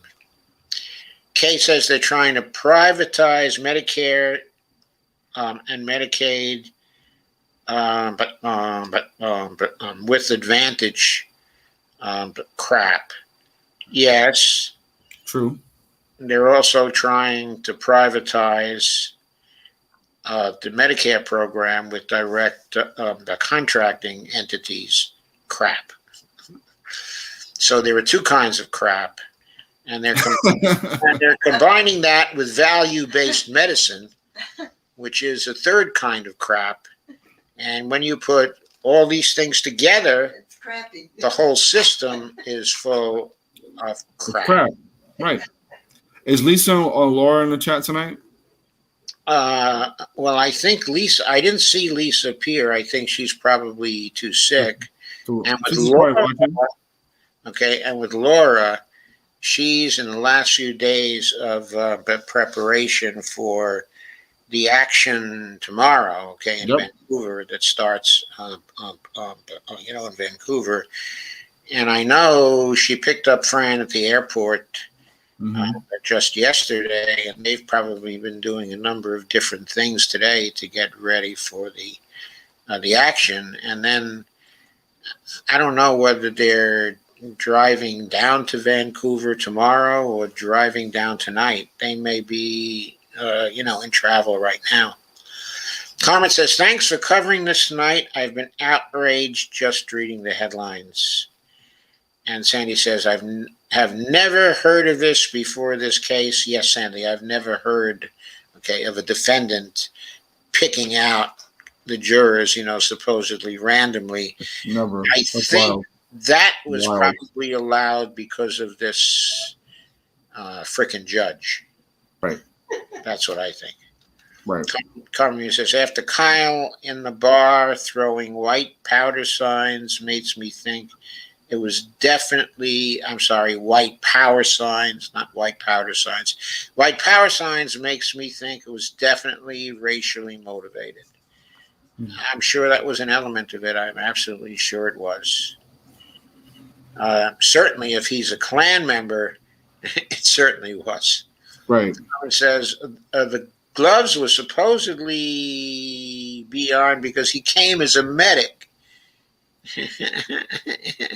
He had gloves on because he came as a medic. I don't buy that. It's bullshit. Yeah, I think he had the gloves on because he didn't want his trigger finger to slip. Right. Quaker Socialist said, Shareef. Oh, hi, Quaker Socialist. Nice to Quaker Socialist. Quaker Socialist said, hello, Mr. Firestone. It's okay. You can call me Joe, Quaker Socialist. Everybody else calls me Joe. I love that. And Lana says, I think the protest was for Jacob Blake, shot in the back by police. Okay, I should explain. I'm normally very informal, but when I got my Twitter handle at first, I was doing consulting then. That was back in, 2007, 2008 or something like that. And I was consulting in the knowledge management field. And in that field, it helped to be identified as a PhD. So that's why my Twitter handle says Joe Firestone, PhD. Mm-hmm. Okay. But I may be a PhD, but I'm an informal PhD, so you can call me Joe. What the hell is an informal PhD? A PhD to me is a PhD. How is that what's informal about it? Well, I'm a PhD who likes to be informal. Okay, put it that way. Now, in my interpersonal relations, I like to be informal. So you don't care about your PhDs? That's what that means. No, I do care about my PhD. You're only bragging about it. I worked so freaking hard to get that PhD. I was up every night till 3 or 4 in the morning, and it was tough work. Okay, and I don't know about PhDs today. I don't want to devalue them because I'm not working for them today. But when I got mine, which was back in the 60s, you were looking at a 250 to 300 page book. Right. That was what your PhD thesis was back then. And that's what I did. And you knew every piece of literature in your field, or you didn't get that particular PhD. Right. And my field was actually political integration and conflict. And it was in 2 fields of comparative politics, and international relations. That's what I got my PhD in. Carmuna says, but they were Caucasians, cool with people of color. Yeah. Yeah, absolutely. And Kay says his mother should be in jail for getting him the gun and taking them both across the state line. Oh yeah. She's an accomplice. Yeah. She Yeah, should she's be an accomplice. She's she an accomplice. she should be prosecutable under the Mann Act. What's the Mann Act? Now, the Mann Act is an act that was originally passed, with the intention of stopping people from taking women across state lines, for immoral purposes. In other words, people who are transporting prostitutes across state lines. There was a business in that. So the Mann Act was passed to try to stop that business. Okay, but of course, once you write a law as broad as that, Right. can be used for all kinds of purposes, like taking somebody across state lines for an illegal purpose. The Mann Act can be used to prosecute somebody under that. Sounds reasonable to me. Let's get to it. Carmen Muniz says precisely, Shareef Lauderdale says, I just heard from Teresa that his mother didn't actually drive him there. I don't know. Usually Teresa has pretty good information. I've learned to trust her information over a period of time. Karen Burke says the cops purposely was not going to let him stop what he was doing. Karen Burke says, no, you're right, Karen. And Carmen says he was 1,000% a provocateur. Yeah, I kind of believe this. Holly Hart is here. Hi, Holly. Hey, Holly. How are you? It's nice to see you here. Holly is often here for these shows. And everybody greets Holly. So Lana says, sorry, I am in foul humor right now. I'm sorry, Lana. And Carmen says, liberals are establishment Democrats, I think. Yeah, a bunch of liberals got old. Yep. And became establishment Democrats. That's how I know them. True. Karen says, I guess it depends who you ask. The term has been so convoluted. Yeah. Well, I know a person with the Twitter handle of the Libby Liberal, and she is one of the more socialist persons that I know. That's hilarious. Yes. She should change into Libby Socialist. Well, she's been using the Libby Liberal handle for a long time now, and she has a substantial following under that handle. Once you have a substantial following under a handle, of course, you're afraid to get rid of that handle. I will give it my handle any day. I will drop it. I have 1,600 followers, I think now. I will get rid of my handle and start over again. I don't care too much. 1,600 odd for I am M for all. Mm-hmm. That's all for I am for all. Yeah, I'm on a big Twitter user as much people think I am. I mainly use it to promote healthcare and promote our actions and talk about what's going on for the march. I don't use it as much as like a lot of other Twitter users. I understand why a lot of Twitter accounts are really big because they really live on Twitter. Like I'll go on Twitter just to communicate with other activists and, check my DMs and talk to people. But I'm not like an active Twitter user like other people like promote whatever they're doing like 24/7. You know what I mean? Like if I did that, then obviously my Twitter handle would be my followers would be absurd. It would probably be higher just as much as everybody else's. Sure. Yeah. Sure. Until recently, I haven't spent a lot of time on Twitter either. Yeah. But in the last 4 or 5 months, since I got involved with the Red Berets, I spent a lot more time on Twitter. Right. So Lauderdale says that Matt Orfalia, I think I'm pronouncing his name correctly. Yeah, Matt Orfalia. Has apparently put together a video illustrating how the media has misled us about Kyle Rittenhouse. I have not seen it, Teresa was encouraging me to watch it. Yeah, I Yeah, would. someone has the video, they can put it in the chat so we can share with everybody, because that's really good information. Because we need to see how the establishment use these kind of tools to kind of like get us divide and conquer us, right? We need to constantly be in community and understand like the tricks of the trade, so to speak. Yes, that's true. And Matt's videos are often very, very good. Yeah, So this is probably going to be worth a watch. I agree. Carmen says, right, Holly, even progressives are faux-gressives much too often, of course. And Matt says, well, again, I don't know yet, but Kyle's father lives in Wisconsin.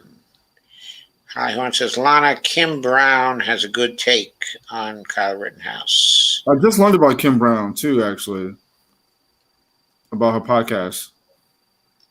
Yeah, I would like to watch her and see what she says. Okay, I've never watched a podcast. Okay, Neither have I. So perhaps I should. Lana says, no idea who Kim Brown is. Sorry. Interesting if true, Lana. And Lana says, the whole thing about Kyle is poop. He should have stayed home. Holly Horn says, Kim Brown has a YT channel, so I'll check on Kim Brown. Under Kim Brown. I'll look under Kim Brown. Carmen says, and I think in medieval times, liberal was a bad thing. I don't even know if they had the term liberal back then either, yeah. Holly Horn says, Truman wanted national health care. The AMA blocked it. Not just national health care. He wanted a national health service similar to the UK's. And by the way, though Truman might have considered himself, a liberal back then, I think the liberals in the Democratic Party back then thought that Truman was a centrist. They really did. Wow. So you have somebody who's advocating for national health service, and there are many, many people to the left of you, a whole liberal movement to the left of you, who want more than just a national health service. Very interesting. Right. I don't understand how that can, as far as national health care was concerned, Truman was certainly on the left if he was for a national health service. Right. So I'm sorry, go ahead. But no, you go ahead. I was going to get to another comment. I'm going to comment on the last. I was going to ask, do you think that was designed by the hijack the language? The reason I'm asking, you know how now we had the whole discussion, how depending on who you ask, different time periods and eras, if you ask someone what liberal meant, it would mean different things. Do you think it was the same situation when it comes to centrism? I think it was a similar situation that, people are always appropriating other terms, used by other people. Sometimes there's a logic to the appropriation, but sometimes not. Like during the early 20th century, progressives had a movement back then, and they were considered to be pretty far left. But their progressive movements then were mostly about having a clean government and certain other reforms. But when it came to the socioeconomic changes, they were not as left as what followed. Now, what followed them, I should go back to the revolution in France.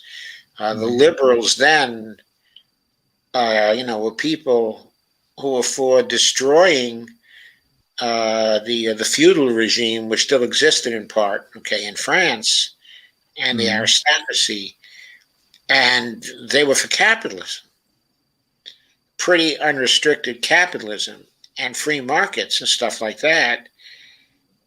And the liberal term was applied to them. By the end of the 19th century, they, of course, were very much involved in the Republican Party and in the growth of support for the major corporations, the huge corporations and control of America by those corporations. So old-style liberals, 19th century liberals, were very much about that. And at the time, they were very right-wing. Okay, and the progressives were considered to the left of them. But then, during the 1930s, there was a new movement, and people in that movement, declared themselves to be liberals, Right. and they were wholly different from the 19th century liberals. They were not about 19th century liberalism at all. Mm. They considered themselves to be to the left of the progressives, and they were the core, of FDR's movement. They were for tight control over the businesses, for regulations that were tight, and for bringing social justice to many, many people. They were not as far left as the socialists, Norman Thomas, for example, who was a very important socialist during the 1930s. And of course, they weren't as far left, as the communists were. Mm-hmm. But they were very lefty compared to the progressives of today. Wow. They were more left, than the progressives, are at present. They refer to themselves as liberals with a capital L. The 19th century liberals never used the capital L. Why did they say they were liberals? Well, because they were for liberty, not just for individual liberty and for civil liberties, but economic liberals, economic liberties too, not in the sense of lack of control of business people, but in the sense of economic and social rights for citizens. FDR's second Bill of Rights was the quintessential capital L a liberal document. It was not intended to be a socialist document or a communist document. It stated a list of rights for people. Its core was small d democracy and fostering a society that allowed people at all levels to participate. And its influence is still felt at present. For example, most of the MMTers are FDR style of liberals. When they talk about the public purpose, they go back to the second Bill of Rights, the Economic Bill of Rights. That's they're following that, and they're advocating for that. And to some degree, that still sounds radical today because we don't have much of that. Right. So, Cindy says, this kid's mother should be on trial as well. If she drove him to a protest, she knew he was carrying a weapon. Sandy Degg says, yes, but never got chosen to sit on a jury. I'm not sure what that comment part. I don't understand the second part. I understand the first part, not the second part. Right. I don't understand the second part either. And so Holly Sorn said, but Pelosi blocked the $2,000. Trump said he would sign $2,000 and said, but give me a clean bill. Yeah, I figured Pelosi blocked the $2,000, Holly. I'm not sure why she blocked the $2,000. One reason is probably because it was always about her fiscal responsibility crap. The other reason was probably because she talked to Joe Biden and he didn't want to do the $2,000. I think if Joe Biden had wanted to do the $2,000, that Nancy Pelosi would have said, sure, Joe, I'll do the $2,000. And how about the third option? She knew that no American would actually do anything to her. Of course. Yeah. She knew that people wouldn't get really, really, really angry at her Right. She passed only $1,400. Right. Of course, I was already really, really angry at her. I was trying to get her head chopped off Right. on January 3rd. Now, everybody, I'm talking symbolically, only figuratively, not literally. I don't mean really get her head chopped off. Well, Been satisfied if she was defeated for the speakership. right. And Ghostart said, "Thanks, Doc. Buffering. I got to do one thing that I forgot to do, and you'll see what it is. I'm sure you'll immediately notice it. I forgot to show my banner earlier. I've started a new Buy Me a Coffee page, and that thing that's going on the bottom of the screen Right. is a reminder of where my Buy Me a Coffee page is." Sandy says, "I have never seen it done in New Jersey. I'd never seen it done before either." Right. Carmen the Assassin. And Holly Horn says, "Kevin McCarthy would not have become Speaker of the House if they had not voted for Pelosi." No, he wouldn't have saying that. I mean, I went through all the combinations. If 8 people had refused, to vote for Pelosi, the squad plus 2, Right. they had the 8 people. With Newman, and Mondaire Jones, they had the 8 people. If all had agreed to put a block on Nancy Pelosi, there's no way she could have won. And also Kevin McCarthy would have been limited to no more than something like 212 or 213 votes, which was not a majority of those present, in voting. So he could never become Speaker of the House. No way. Sandy said, "I'll have to ask my husband if he's even seen it, if he had to go to court often because of his job as a loss prevention manager." Now that's interesting.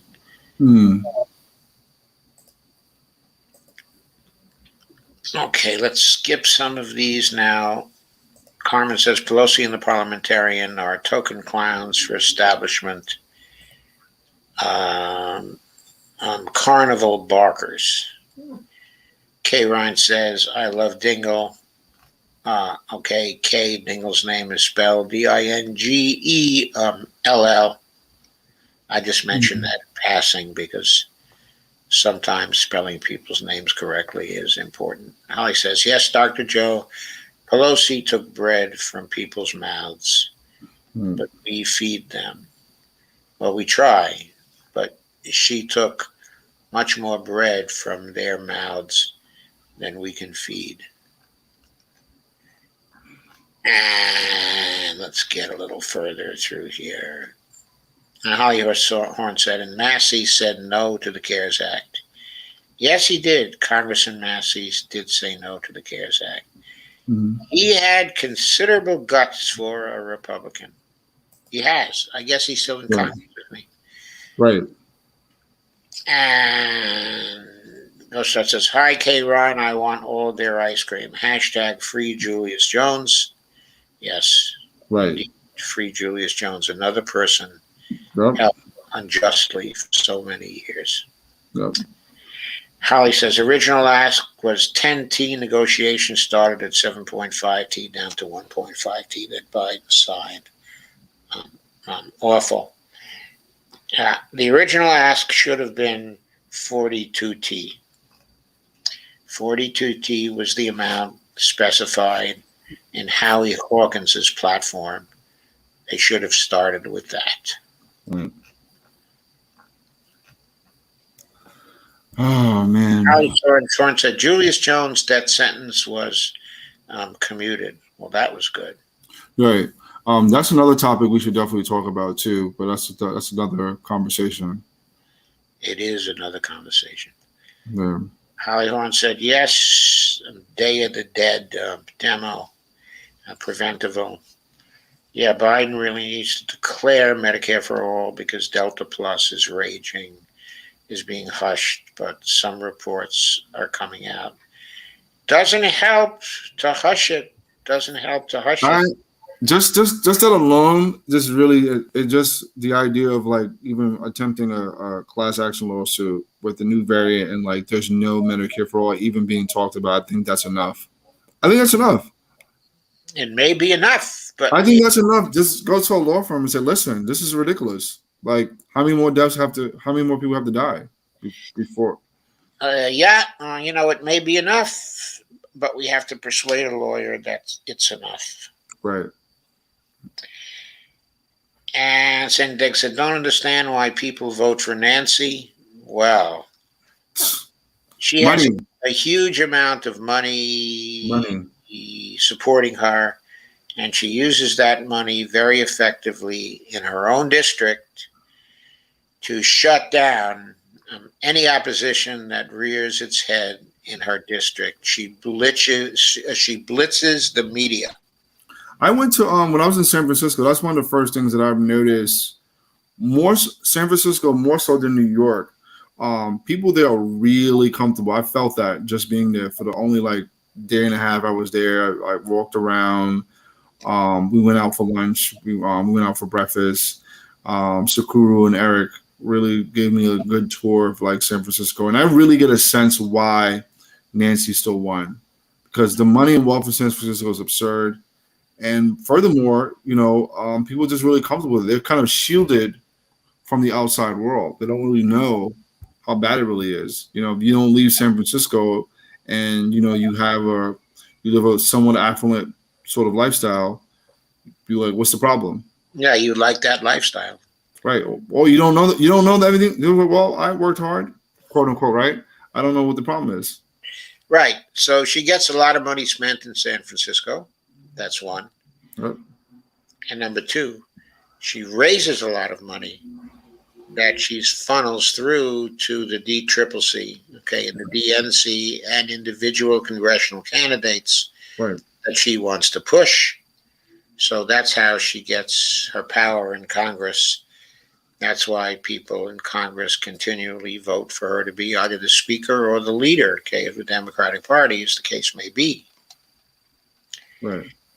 I don't know exactly how she survived the terrible defeat in 2010.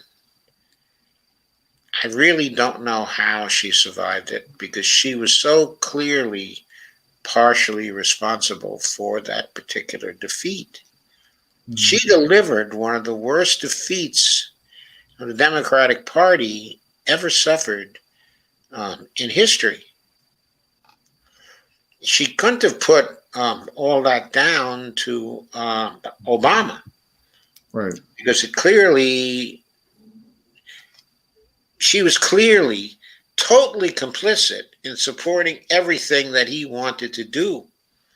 So I don't understand how she could have escaped her responsibility for that and remained the leader of the party. She should have immediately been replaced in 2011, in January 3rd of 2011, because of the terrible defeat that she presided over. Right. Now, she did have great victories in 2006 and 2008. After the victory in 2006, you can see why they made her the speaker in 2008. But why they would make her the speaker again in 2010, that's something I don't understand. They had an ice cream party. Maybe she fed everybody designer ice cream from her $20,000 freezers, yeah. Maybe so. And Shane said, where is Lisa tonight? Well, Lisa, is ill tonight. She is... but the medication they gave her at the beginning of the week is not agreeing with her. Right. And so she's, like this and like that all the time. Shane says, great convo, just got here. Thank you, Shane. Holly says, hi, KRTD Media.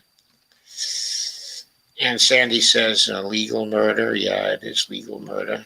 Holly Horn says precisely, Dr. Joe. Cases are going up in New York too. Oh, that's terrible. Yep.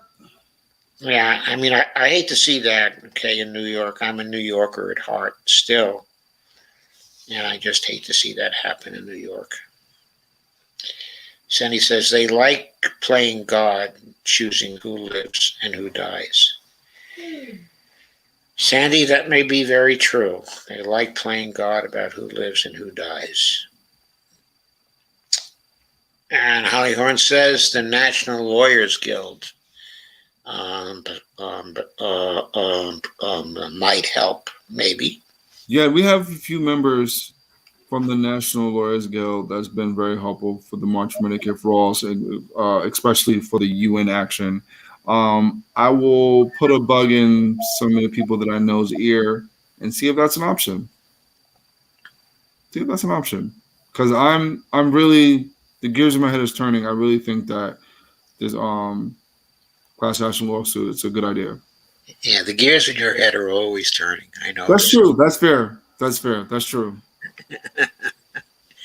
But making the case against states for not implementing Medicare expansion, and it caused needless deaths, is easy. But they're fascists with fascist judges. Might have to take it to HAUGE or something like that. Oh, to The Hague. Oh, you want to take it to the International Court of Justice? Yeah. Is that better than the UN? I don't know whether it's better than the UN, or not, but let me write this down. International Court of Justice. I won't forget it. Yeah, the International Court of Justice at The Hague. Okay, in The Hague. Okay, is in the Netherlands.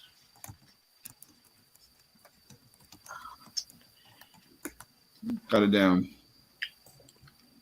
Carmen says that, Ghostart says, I've been calling for lawsuits for years, but you get a lawsuit, and you get a lawsuit, you get a lawsuit, personal damages, dollars, all they understand. Ghostart says, hashtag human rights pack. Carmen Muniz says, what constitutional right is being violated by not granting people their sovereign rights to be healthy, okay, and prosper? I don't think we're contending this is a constitutional right. I think we're contending this is a human right. Right. It's a human right under treaties which the United States has signed. So technically, that guarantee of rights, technically, it is the law, or should be the law, of the land in the United States. I suppose that probably the UN treaty might be the basis of a lawsuit, even here in the United States, because treaties are higher law than anything else in the United States except the Constitution itself. Right. So that's something that perhaps can be used by a lawyer. Oh, Mike Papantonio. Kay Ryan mentions Papantonio is a big deal lawyer who takes these kinds of cases. What's his name? His name is Michael Papantonio. Please, Joe, put his name in the Twitter DM for me. I will reach out to him. Okay, I will do that right now. Thank you, whoever said that in the chat. This is what I'm talking about. We're building. We're building. We're building. We're building. It was Kay Clark Ryan who said that. Oh, Kate, this is great.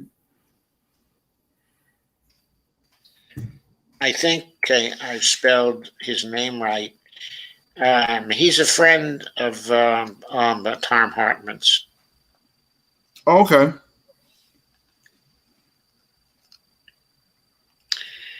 He and Tom Hartman have had doings together for years.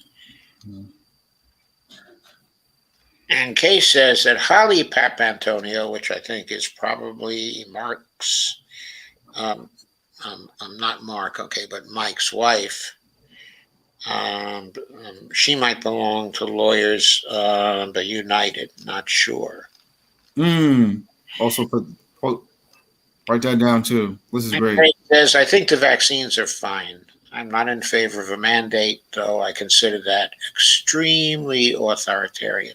Yeah, I'm not one of the people who I don't believe in mandates. I think the vaccine is fine too. I do think that people should be concerned about any vaccine they take, obviously. But mandates, I think, is extremely authoritarian. I think that by accepting mandates, you open yourself up to other problems. The mandate is a very temporary thing. Okay, it's for the duration of the pandemic. We hope. Okay, and then the pandemic is an emergency. Okay, it's a healthcare emergency. More than 1 million people here in the United States have died. Right. As a result of that, 30,000 Americans per month are still dying. That's 360,000 per year. In all of World War II, all the 4 years, with a much smaller population of 150 million, we only had 400,000 deaths. Mm-hmm. Our fatality rates are now staggering, and they were almost but totally avoidable. There's been a lot of press stuff, of late, people making fun, of the New Zealanders. Belisa and I covered that actually last night, and it's absolutely ridiculous. Our fatality rates in this country for the pandemic, the official rates, not the rates calculated by the University of Washington, but the official rates were 2,360 fatalities per million. Right. So New Zealand, with its various mandates and its very draconian treatment of the virus, has created a nearly normal life for all of its people most of the time. They don't have to wear masks. They go to public gatherings. They see their families. Yes, they used very authoritarian methods to get that done, but they've had only 7 fatalities per million. We've had 2,360 fatalities per million. Right.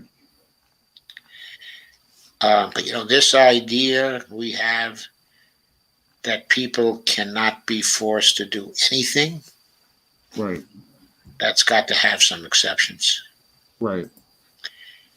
If it cost over 1 million deaths, which apparently it has until now, and it's about to cost us 360,000 more before this ends, that's too high a price to pay. Well, saying. Well, I have friends of mine who are vaccinated. They still got COVID. So. Okay, nobody says the vaccinations are perfect. I'm not trying to claim that. No, I'm not. But I'm just saying that with a mandate, the percentage rate for people to not still get sick should be really high. That's what I'm saying.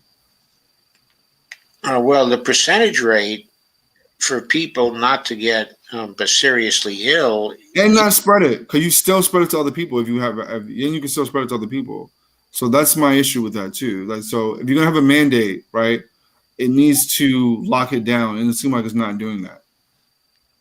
Right, but on the other hand, if you had a series of mandates, like the New Zealanders have had, and it creates a result that you get only 7 fatalities per million as opposed to getting 2,360. And also that it allows most of the people, most of the time in New Zealand to live a normal life which is what's been going on there since the start of the crisis, you have to sit up and take notice about that. No, that's fair. That's fair. That's a fair argument. But also maximizing freedom. Also, too, though, the government here did that to themselves, though. Yeah. Because if we had a Medicare for all system and people was more trusting of the government, you wouldn't have to do the mandate. That's true. But if you had a Medicare for all system, as they have, in New Zealand, right, and you also took the measures, but which they did, in New Zealand, then having the vaccine won't even have been necessary to avoid all those deaths. Right, and this administration, I know we blame Trump, but this administration botched COVID horribly. Like, we don't need masks. You do need masks. Social distance, maybe no social distance. Like, everything about this whole thing was done so poorly because we care more about making money than people's lives. Right. Okay. And the irony of the whole thing is that when you go to New Zealand, they saved all those lives and saved their economy too. They saved their money too. We had major contractions of our economy during COVID. Their economy grew. There was no contraction. Didn't grow by much. It grew only 1%. But that's a hell of a lot better than losing 3.6% of your economy, which is, I believe, what we did, and 6% of your economy, which is what happened in the UK. Right. So they got safer, they saved lives, and they had a better economy too. So, right.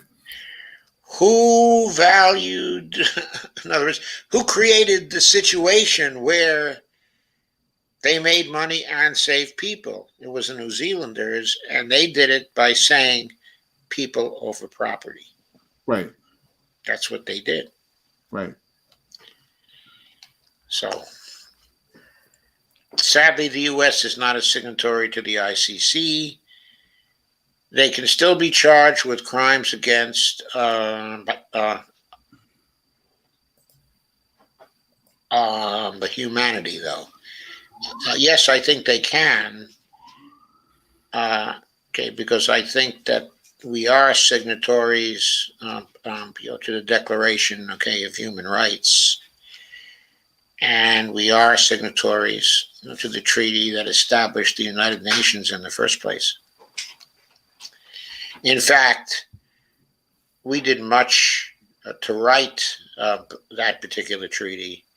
It was our lawyers and it was our government that actually supported all that. Carmen says, good idea, Shareef. They can't throw lawyers in jail like they do protesters. Well, I don't know about that. They threw Sheldon Danziger in jail, and they kept him arrested at home for more than 2 years. Right. Then they took him into a bogus trial, and they put him in prison, and he's still sitting there. He's a lawyer.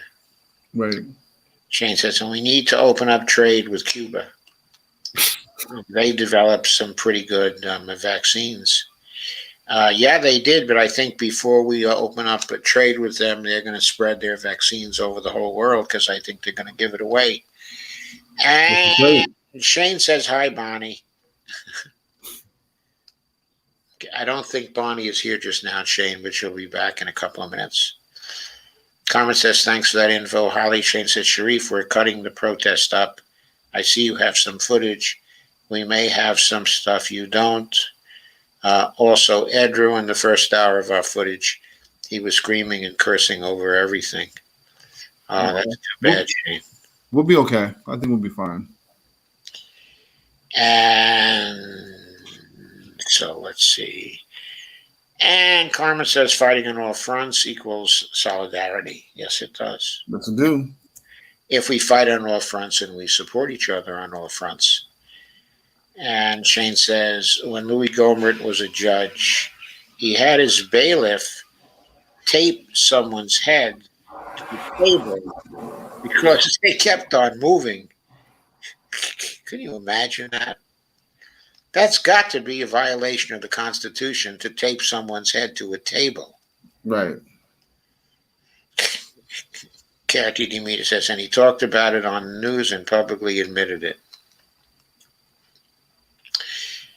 And Shane says, wish I could go to cover that action. I think you're talking about the Vancouver action, right, Shane? Yeah. Joe, you covering the action? Well, I would love to cover the action, but of course they have to live stream it and they have to ask me to do the commentary, and no one's done that yet. So, all right, let's get on that because that'd be great. Solana says, I will see what Kim Brown had to say later. And Kay says, him. And Judith Van Ryzen says, shared. Thank you, Judith. Holly says, I believe they used a technicality to allow Kyle Rittenhouse to choose. I believe they did. Costat says, at Joseph Firestone, is your wife's maiden name Bonnie Parker? Hashtag Clyde. No, sorry, her maiden name is not Bonnie Parker. Karen says, I think the judge in this trial is very problematic. Okay, but we have here a guy who's 94 years old. He's living in the same building as we. And he often sits on the porch. And every day when we come out but to go somewhere, he asks us, oh, what bank you going to rob now, Bonnie and Clyde? Bonnie and Clyde. He just loves that Bonnie and Clyde business. Sandy says, or leave fingerprints. Holly says, hi, Quaker Socialist. And KRTD says, hey, Holly, you are on Twitter or Facebook. Holly Horn says, you earn a PhD. Yeah, maybe. Karen Burke says, hey, Quaker Socialist. Okay, I guess I got news for you, Holly. Some earn a PhD more than others. Carmen says, I think the gloves were on in case he needed to get rid of gunpowder residue or fingerprints. Right. Probably Carmen. Probably Carmen. Right. I'm sure you're right about that. Right. No evidence. Yes, no evidence. Just in case he could have gotten away. Right. Yeah, maybe his mom was waiting for him somewhere to whisk him off somewhere. Shane says, Holly, follow me on Twitter at Shane M. Coughlin. Okay, or you can probably follow him at KRTD Media, too. Right. CoStar says, forget about it. And Sadie Deg says, Sophie the Socialist. Holly says, will do, Shane. KRTD Media says, I want to keep my handle. I'm at 917 followers. It's my full name, so I'd like to keep it. I understand, Shane. I understand. That's fair. That's fair. And Shane says, and send me a DM, Holly. KRTD Media says, I have open DMs. Holly says, DMs are good. Lana says, I don't think the chat is going to allow me to post here, but I will post elsewhere and tag you. Shane says, Kim Brown is awesome. She's in the Indie Media Twitter group with us, Joe. Oh, okay. I haven't been noticing. I didn't notice either. Yeah, I haven't actually been noticing her. Truman was certainly centrist compared to Henry Wallace. Yeah. Henry Wallace was a real liberal back then. So the right said he was a fellow traveler, the communists, of course. And people believe that nonsense. Ghostart says, Dr. Soleil, Dr. Soleil, but Omarova, Biden's controller, currency pick, Senator John Kennedy, Republican, of Louisiana. Quote, I don't know whether to call you professor or comrade. Now, that was a very cheap shot because I think she's an immigrant from what was formerly the Mongolian People's Republic. Okay, she emigrated to the United States and she became a professor here because she is extremely bright. But what she advocates for doesn't look at all like communism to me. I paid very close attention to her papers. I know what she writes about. And John Kennedy just took a very, very cheap shot at her origins. I hope she gives it back to him in spades. She's smart enough to make him look real, real silly. I got a friend request from a Bonnie Firestone Braun. I have a Bonnie on my friends list already. Is this really Bonnie? I think Bonnie's Facebook name is Bonnie Firestone. I don't think there's any Braun involved in that particular name. So They're probably not as pretty too. And they're probably not as pretty too. So I don't think that was Bonnie. Shane, I think you've gotten someone who wants to hack you.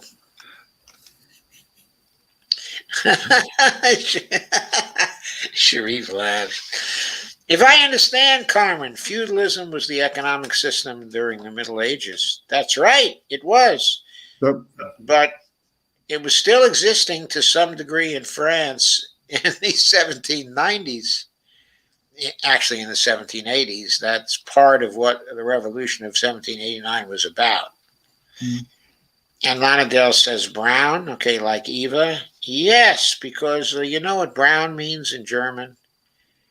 It means brown, B-R-O-W-N. And if you notice, brown is a very common name in English. Mm. And Braun is a very common name in Germany. Lana says, yikes, Braun.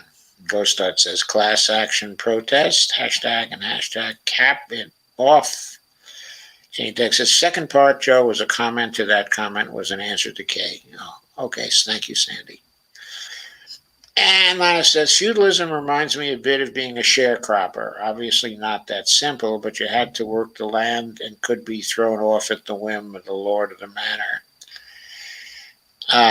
Now, the serfs were tied to the land in feudalism, and they weren't quite the slaves, but very similar. They could be delivered corporal punishment, and there were very demeaning traditions. For example, okay, if you married someone, the lords had rights to have intercourse with your bride on the night of your marriage. That was one of the things that was going on there. They always took a share, okay, of your produce. It was not quite the same, okay, as slavery, because you had some legal rights, but of course, it was possible for the Lord to violate those, and there weren't too many ways to punish the Lord for doing that. So it was a very hierarchical system, and the serfs, okay, were right at the bottom of that system. And when the English decided to get rid of the feudal system, one of the things they did was what's called the foreclosures. And that involved kicking all the peasants off the land. And that was some of what fueled, the Industrial Revolution, okay, in England, because people had to go to the cities to try to make a living. A lot of them ended up in the factories. Right. He says, laugh out loud. We know you, Joe. Holly Horn says, Lonnie, yes, Carmen, no fun. And Carmen Mina says, was that a slow guillotine sound effect? No, I think it was probably a truck in the background of Shareef's apartment somewhere. It was just a New York noise. There are New York noises like that. There's always guillotine sounding noises in New York. In New York. It's one of the enchanting aspects of New York City. Right. Carmen says, I remember that, Joe. Carmen says, in these days, we have neo-feudalism, Holly. We do. We do. In many ways. I would argue that we're digital sharecroppers now. Yeah. That's an interesting way to put it. So Bonnie says, don't read it. okay.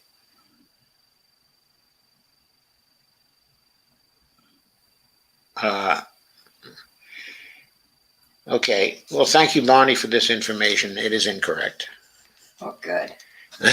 So that should make you feel comfortable. Good. So Kay says, yes, Carmen, people want to blame the black guy. You know it. And Shane said, Shareef, have you ever done a podcast before? You probably don't have the time, but I bet you would be good. Well, Shane, you bring up a very interesting question. We'll talk. Okay, that's great. That's great. And Shane said, I'm friends with Mike Papantonio on Facebook. Heard that, Shane. We're going to talk even more so. Thanks. I love the way you massage your beard, Cherry. And Carmen says, thanks for the clarification, Joe. Treaties/Constitution. Kay says, yes, he is a friend of Tom's. Shane, pass on the info to Shareef. Shane says, think if we do mandates once, we could open it. We could open to doing them again. I would never vote for a mandate. We did not mandate vaccines in the past. We shouldn't do it now. Testing by being mandated is, well, we can disagree about the vaccines. Shane says, something we can talk about, though. Shane says, I think that's less of a big deal, as well as mask mandates. Holly Horn says, well done coverage last night. Thank you, Holly. Kara TD Media says, but the way I look at it, I look at if you're pro-choice when it comes to abortion, you should have to be pro-choice when it comes to vaccines. Good point. What's that got to do? I don't think that's a good point at all, Shane. He's making a point. He's making a point. I think we have to discuss this together. Well, I think he's talking about the mandates. That's what I'm saying. He's making the point. You shouldn't mandate anything. Okay, I'm not for mandating abortions. Right. Because I don't think that interferes with people's lives. Well, okay, we just have to discuss this issue somewhere else at some. I think, yeah, another day for mandate conversation. You should have a topic with Shane and just say it's a discussion on mandates. It's a discussion about mandates, right? And get Shane on the show as a guest to discuss mandates. And Lisa, of course, will be co-host. And I don't want to get another vaccine personally. I had a big issue with the one I had. I'm not comfortable getting another one after my issue. I'm not even allowed to get the second shot. Oh, you're not allowed to get the second shot? Were you allergic, Shane? That's wild. That's interesting. Holly Horn said, understood, Shane. Holly Horn said, I had a third dose by November 2nd. We just had our third dose on Tuesday.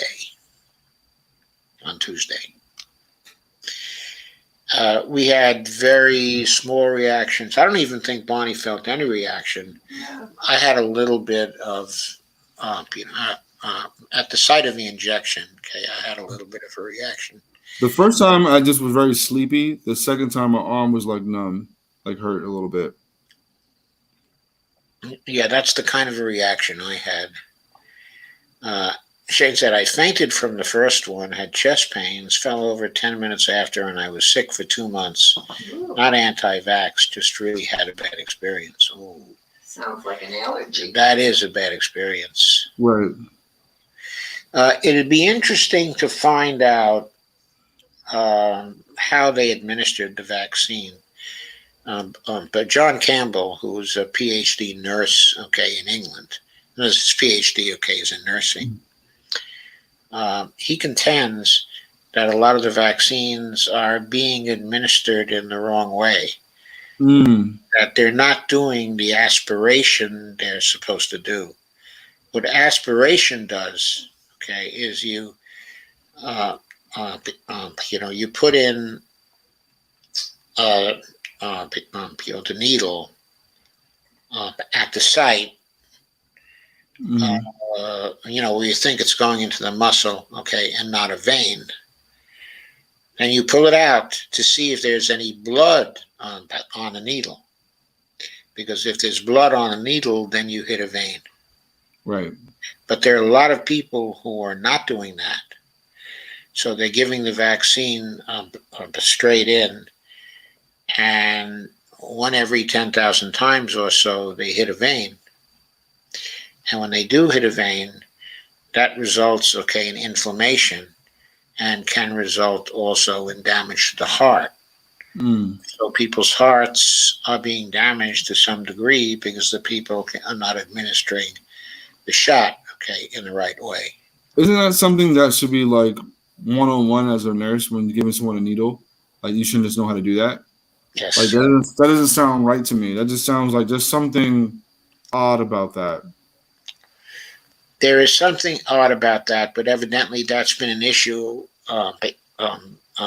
It's been an issue over in the UK, where he teaches, and it's a big issue here. People are not doing the aspiration.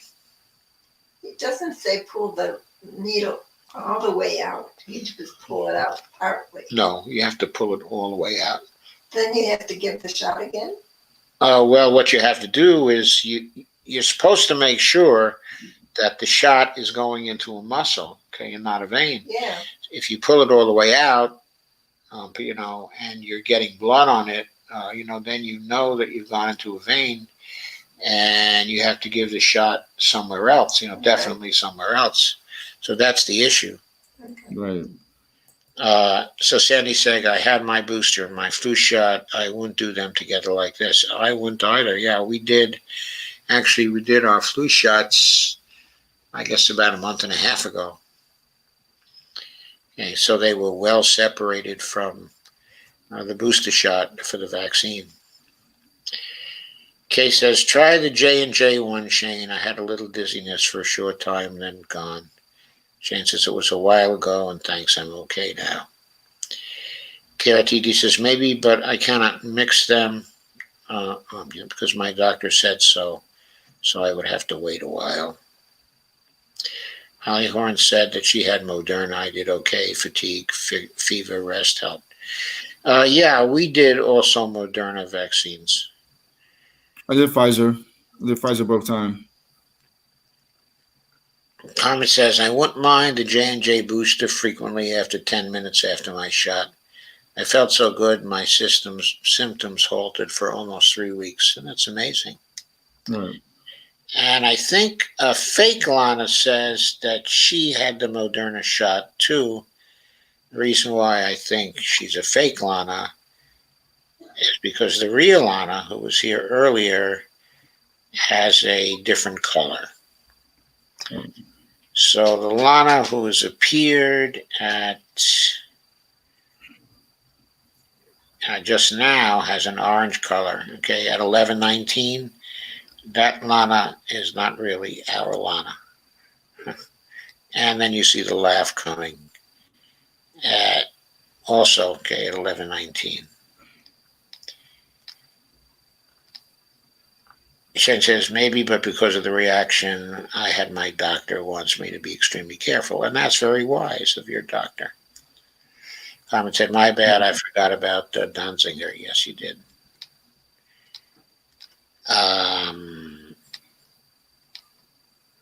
Carity Demeter says, why can't they put lawyers in jail? They already do. Okay, and journalists, okay, and political enemies, depending on the country. Well, I think they can put lawyers in jail, but there are certain restrictions about that. Okay, when a lawyer is doing nothing more, okay, than arguing a case.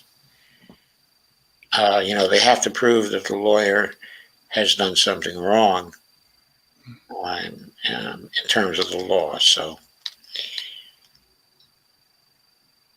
and Carmelina says he's trying to imply Ava Von Braun, cheap shot. I don't think Ava was a Von Braun. I think she was just Ava Brown. Somebody who's a Von, okay, comes from the ancestry of that person was back to the German aristocrats. The Von, okay, was an indication, okay, that you were an aristocrat. There were a lot of aristocrats in the Holy Roman Empire, which was Germany for a very long time. Dolores Pierce says, I'm not for mandates. Carmen says, I love mass mandates simply because it's giving the surveillance state fits. Oh, that's interesting. And Ghostot says, by Representative French Hill slams crazy Dem MMT economic theories.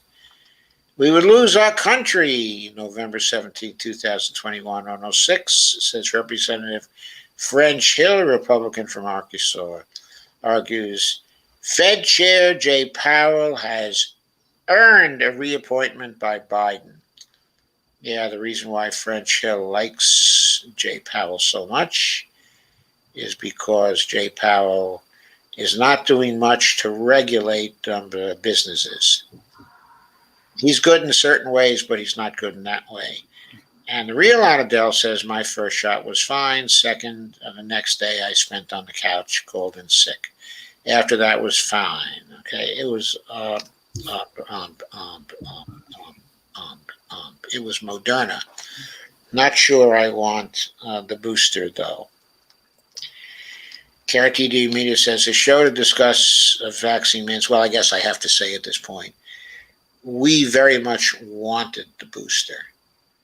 And the reason why we did is because, we have a big incentive. Okay, we have our grandchildren. And we wanted to feel free to see them. And, that was important in thinking, that our the level of immunity had gone down to 70% or 65%. That was a little too scary for us, because of our age. I mean, we're 82. So we don't think we could survive actually getting COVID. And we want to live through this. Right. Shane says, the show to discuss vaccine mandates sounds fun. I think we could have a respectful debate about it and find out where we agree and disagree without actually yelling at each other, laugh out loud.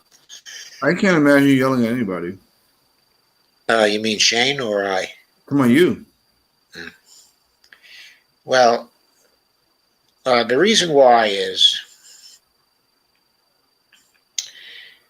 when I was young, coming from New York, I yelled at everybody. I mean, I thought that was the way to win an argument. And by God, I have a really loud voice when I want to use it. So there's that. Right. Okay. But then I went to school. And when I went to graduate school, very soon after going to graduate school, I was still pretty aggressive at arguing at that point. I thought when you argued, the point of the argument was to win the argument. Mm-hmm. And the way to win the argument was to overwhelm the opposition. Mm-hmm. Okay. Then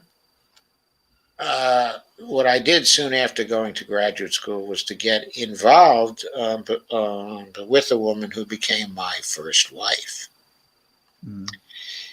And she was extremely frustrating to argue with.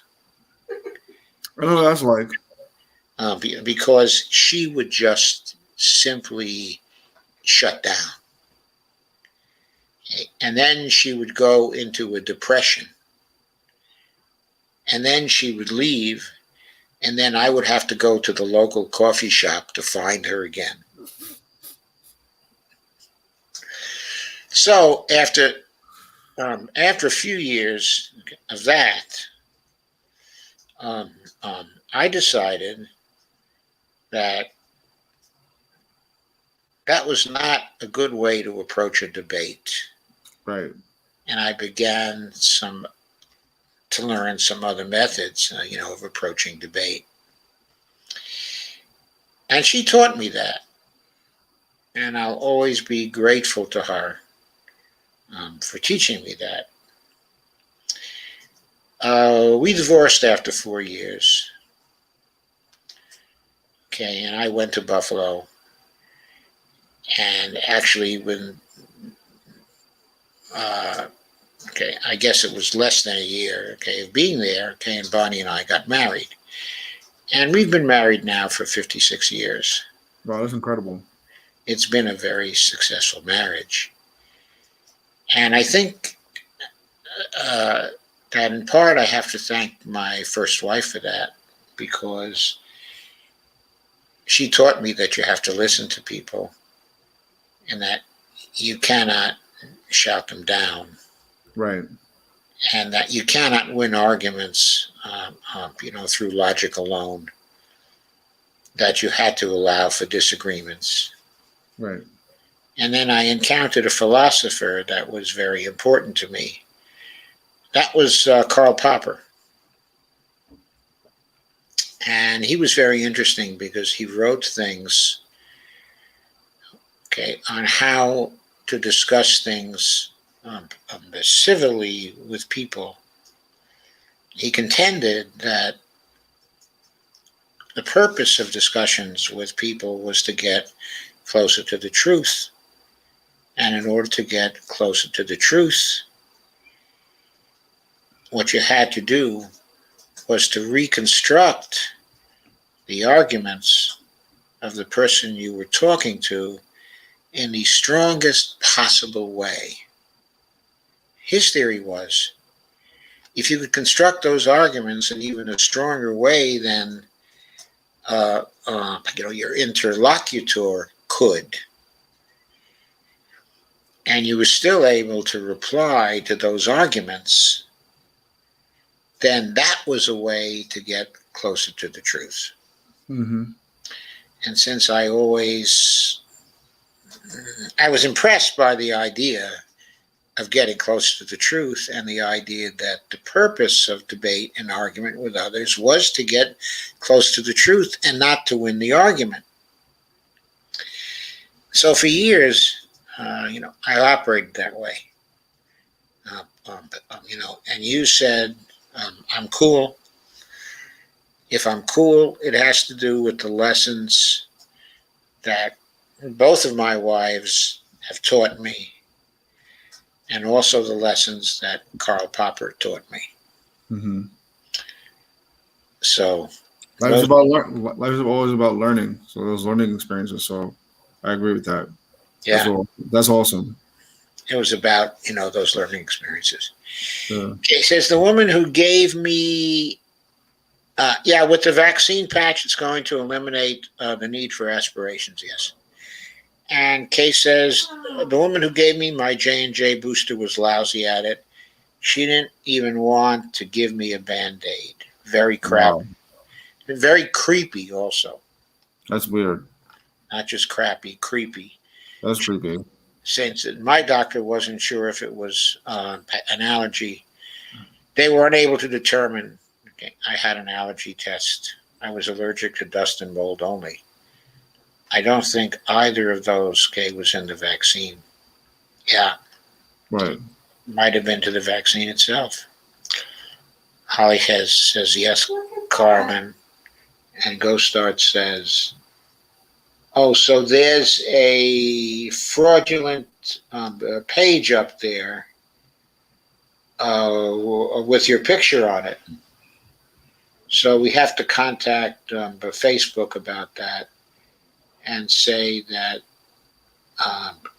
someone is trying to hack you on Facebook. So Ghostart said at KRTD Media, don't sell them short. Hashtag Pox. And Shane says, Shareef, we should talk, like you said, about the podcast and Mike Papantonio. And he asks, when are you good to talk? And he says he put fake Lana Del in timeout. She gets one warning and then she's blocked. That's the rule I've been using. Sandy Degg says, I can't imagine you yelling gay at anyone, Joe. Yeah, same. Well, I've yelled at people. I'm sure. I just can't imagine it.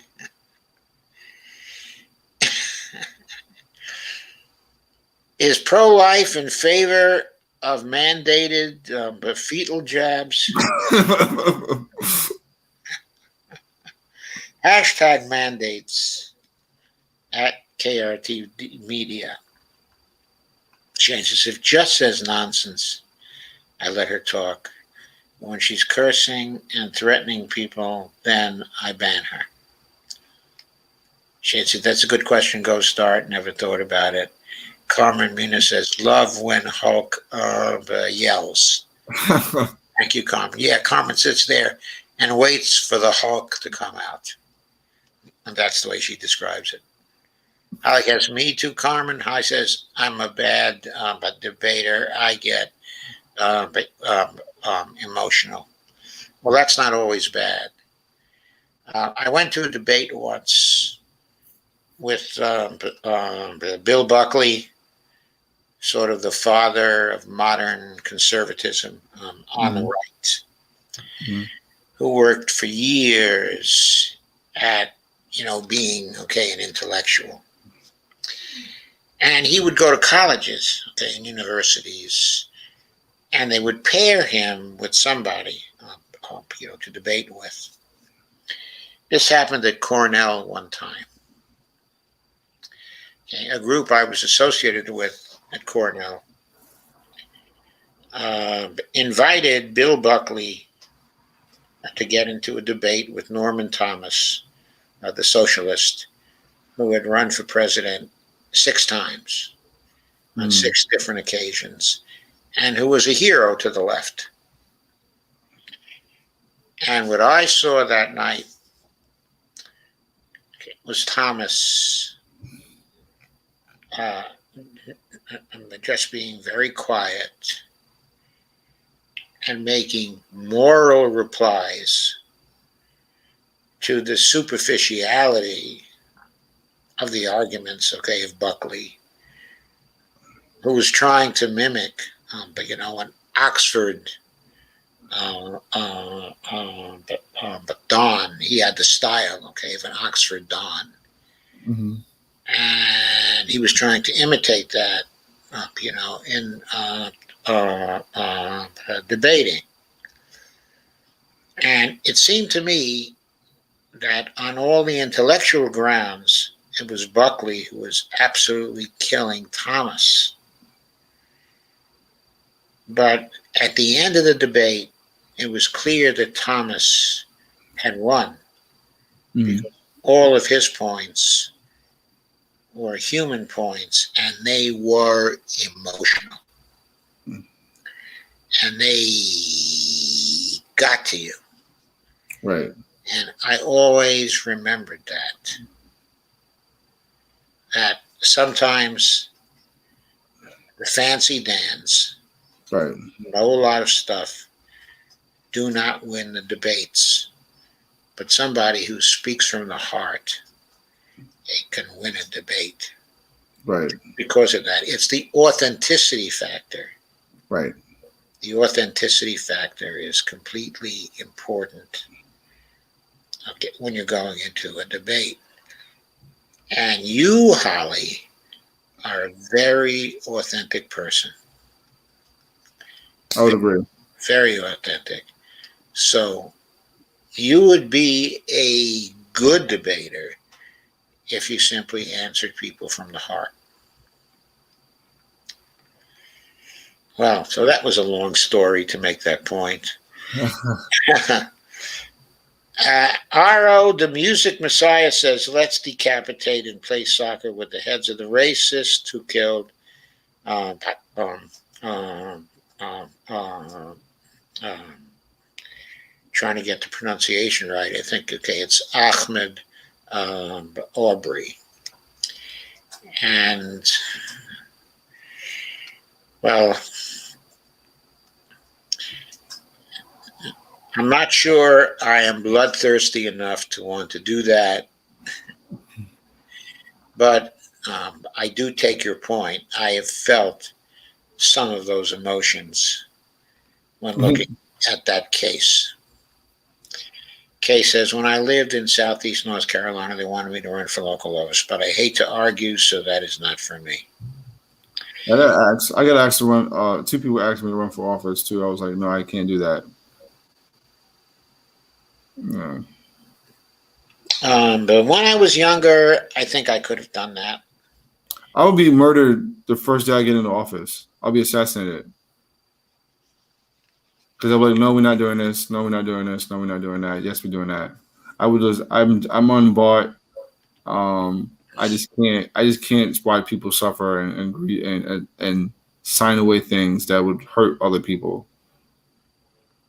I can't do. You need to have a certain amount of like social apathy. You be either sociopath or a narcissist or a psychopath to do something knowingly that is going to hurt other people. I can't, in good conscience, do that.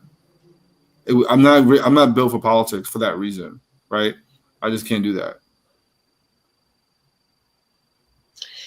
That's a very, very heavy burden to bear, and it is Right. a barrier for people entering politics. Right. To know they would have to make decisions like that, it's very difficult, and it does wear on you over a period of years. If you're a decent person, I think you can see that it wears. On Bernie Sanders, he can't. He hates to have to vote for a bill that he knows, okay, is not a good bill, and yet he thinks part of what's in that bill is going to help people. Then he usually ends up actually voting for that bill. And I think that's a part of his problem.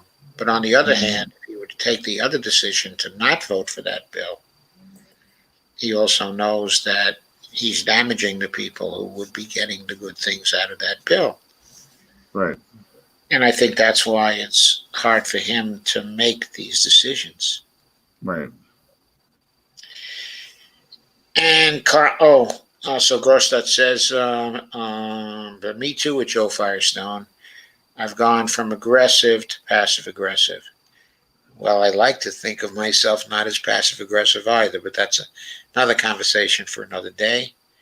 Carmen says, what a great stream tonight, Joe. Shine brighter every time. Your knowledge base is worth more than diamonds. Well, thank you, Carmen. The fake Barney is friends with 6 people: Robert Marsh, Hal Firestone, Jen Firestone, me, Phil Shepard, and Kelly King. And it just friended me about, an hour, just about, an hour ago. That's very interesting. Hal Firestone is my brother. Jen Firestone, it's probably one of my nieces. But I'm really not clear on who Jen Firestone is exactly. I seem to remember that my nephew Jess had a daughter whose name, is Jennifer, but I haven't been in close touch with them for a while. There is a Jenna Firestone. Mm. She is my niece, and maybe that's who Jen Firestone is supposed to be. I don't know. I'm not sure who Phil Shepard is. I don't know Phil Shepard, and I don't know Kelly King. Holly Horn says, that was Buckley, all right. Yeah, wasn't that Buckley, Holly? And KRTD says, I will send you a link to the fake Bonnie. Thank you, Shane. And Holly Horn says, thank you, Joe and Shareef. Oh, thank you, Holly Horn. Holly says it was a good story, Joe. Thank you, Holly. It's a true story. Change my password now. It's a true story. And by the way, that night I got to shake hands with Norman Thomas. At that age, it was a really big thing for me. Mm-hmm. And Ghostot says, KRTD Media, hashtag SUS. I'm not sure what that hashtag SUS means, but I take it that's a compliment. Carmen says, love having Shareef here too. Yes. Oh, thank you. So do I. Holly says you have a conscience, but Shareef. And Shane says, so you would be like Cynthia McKinney if you were in office, but Shareef.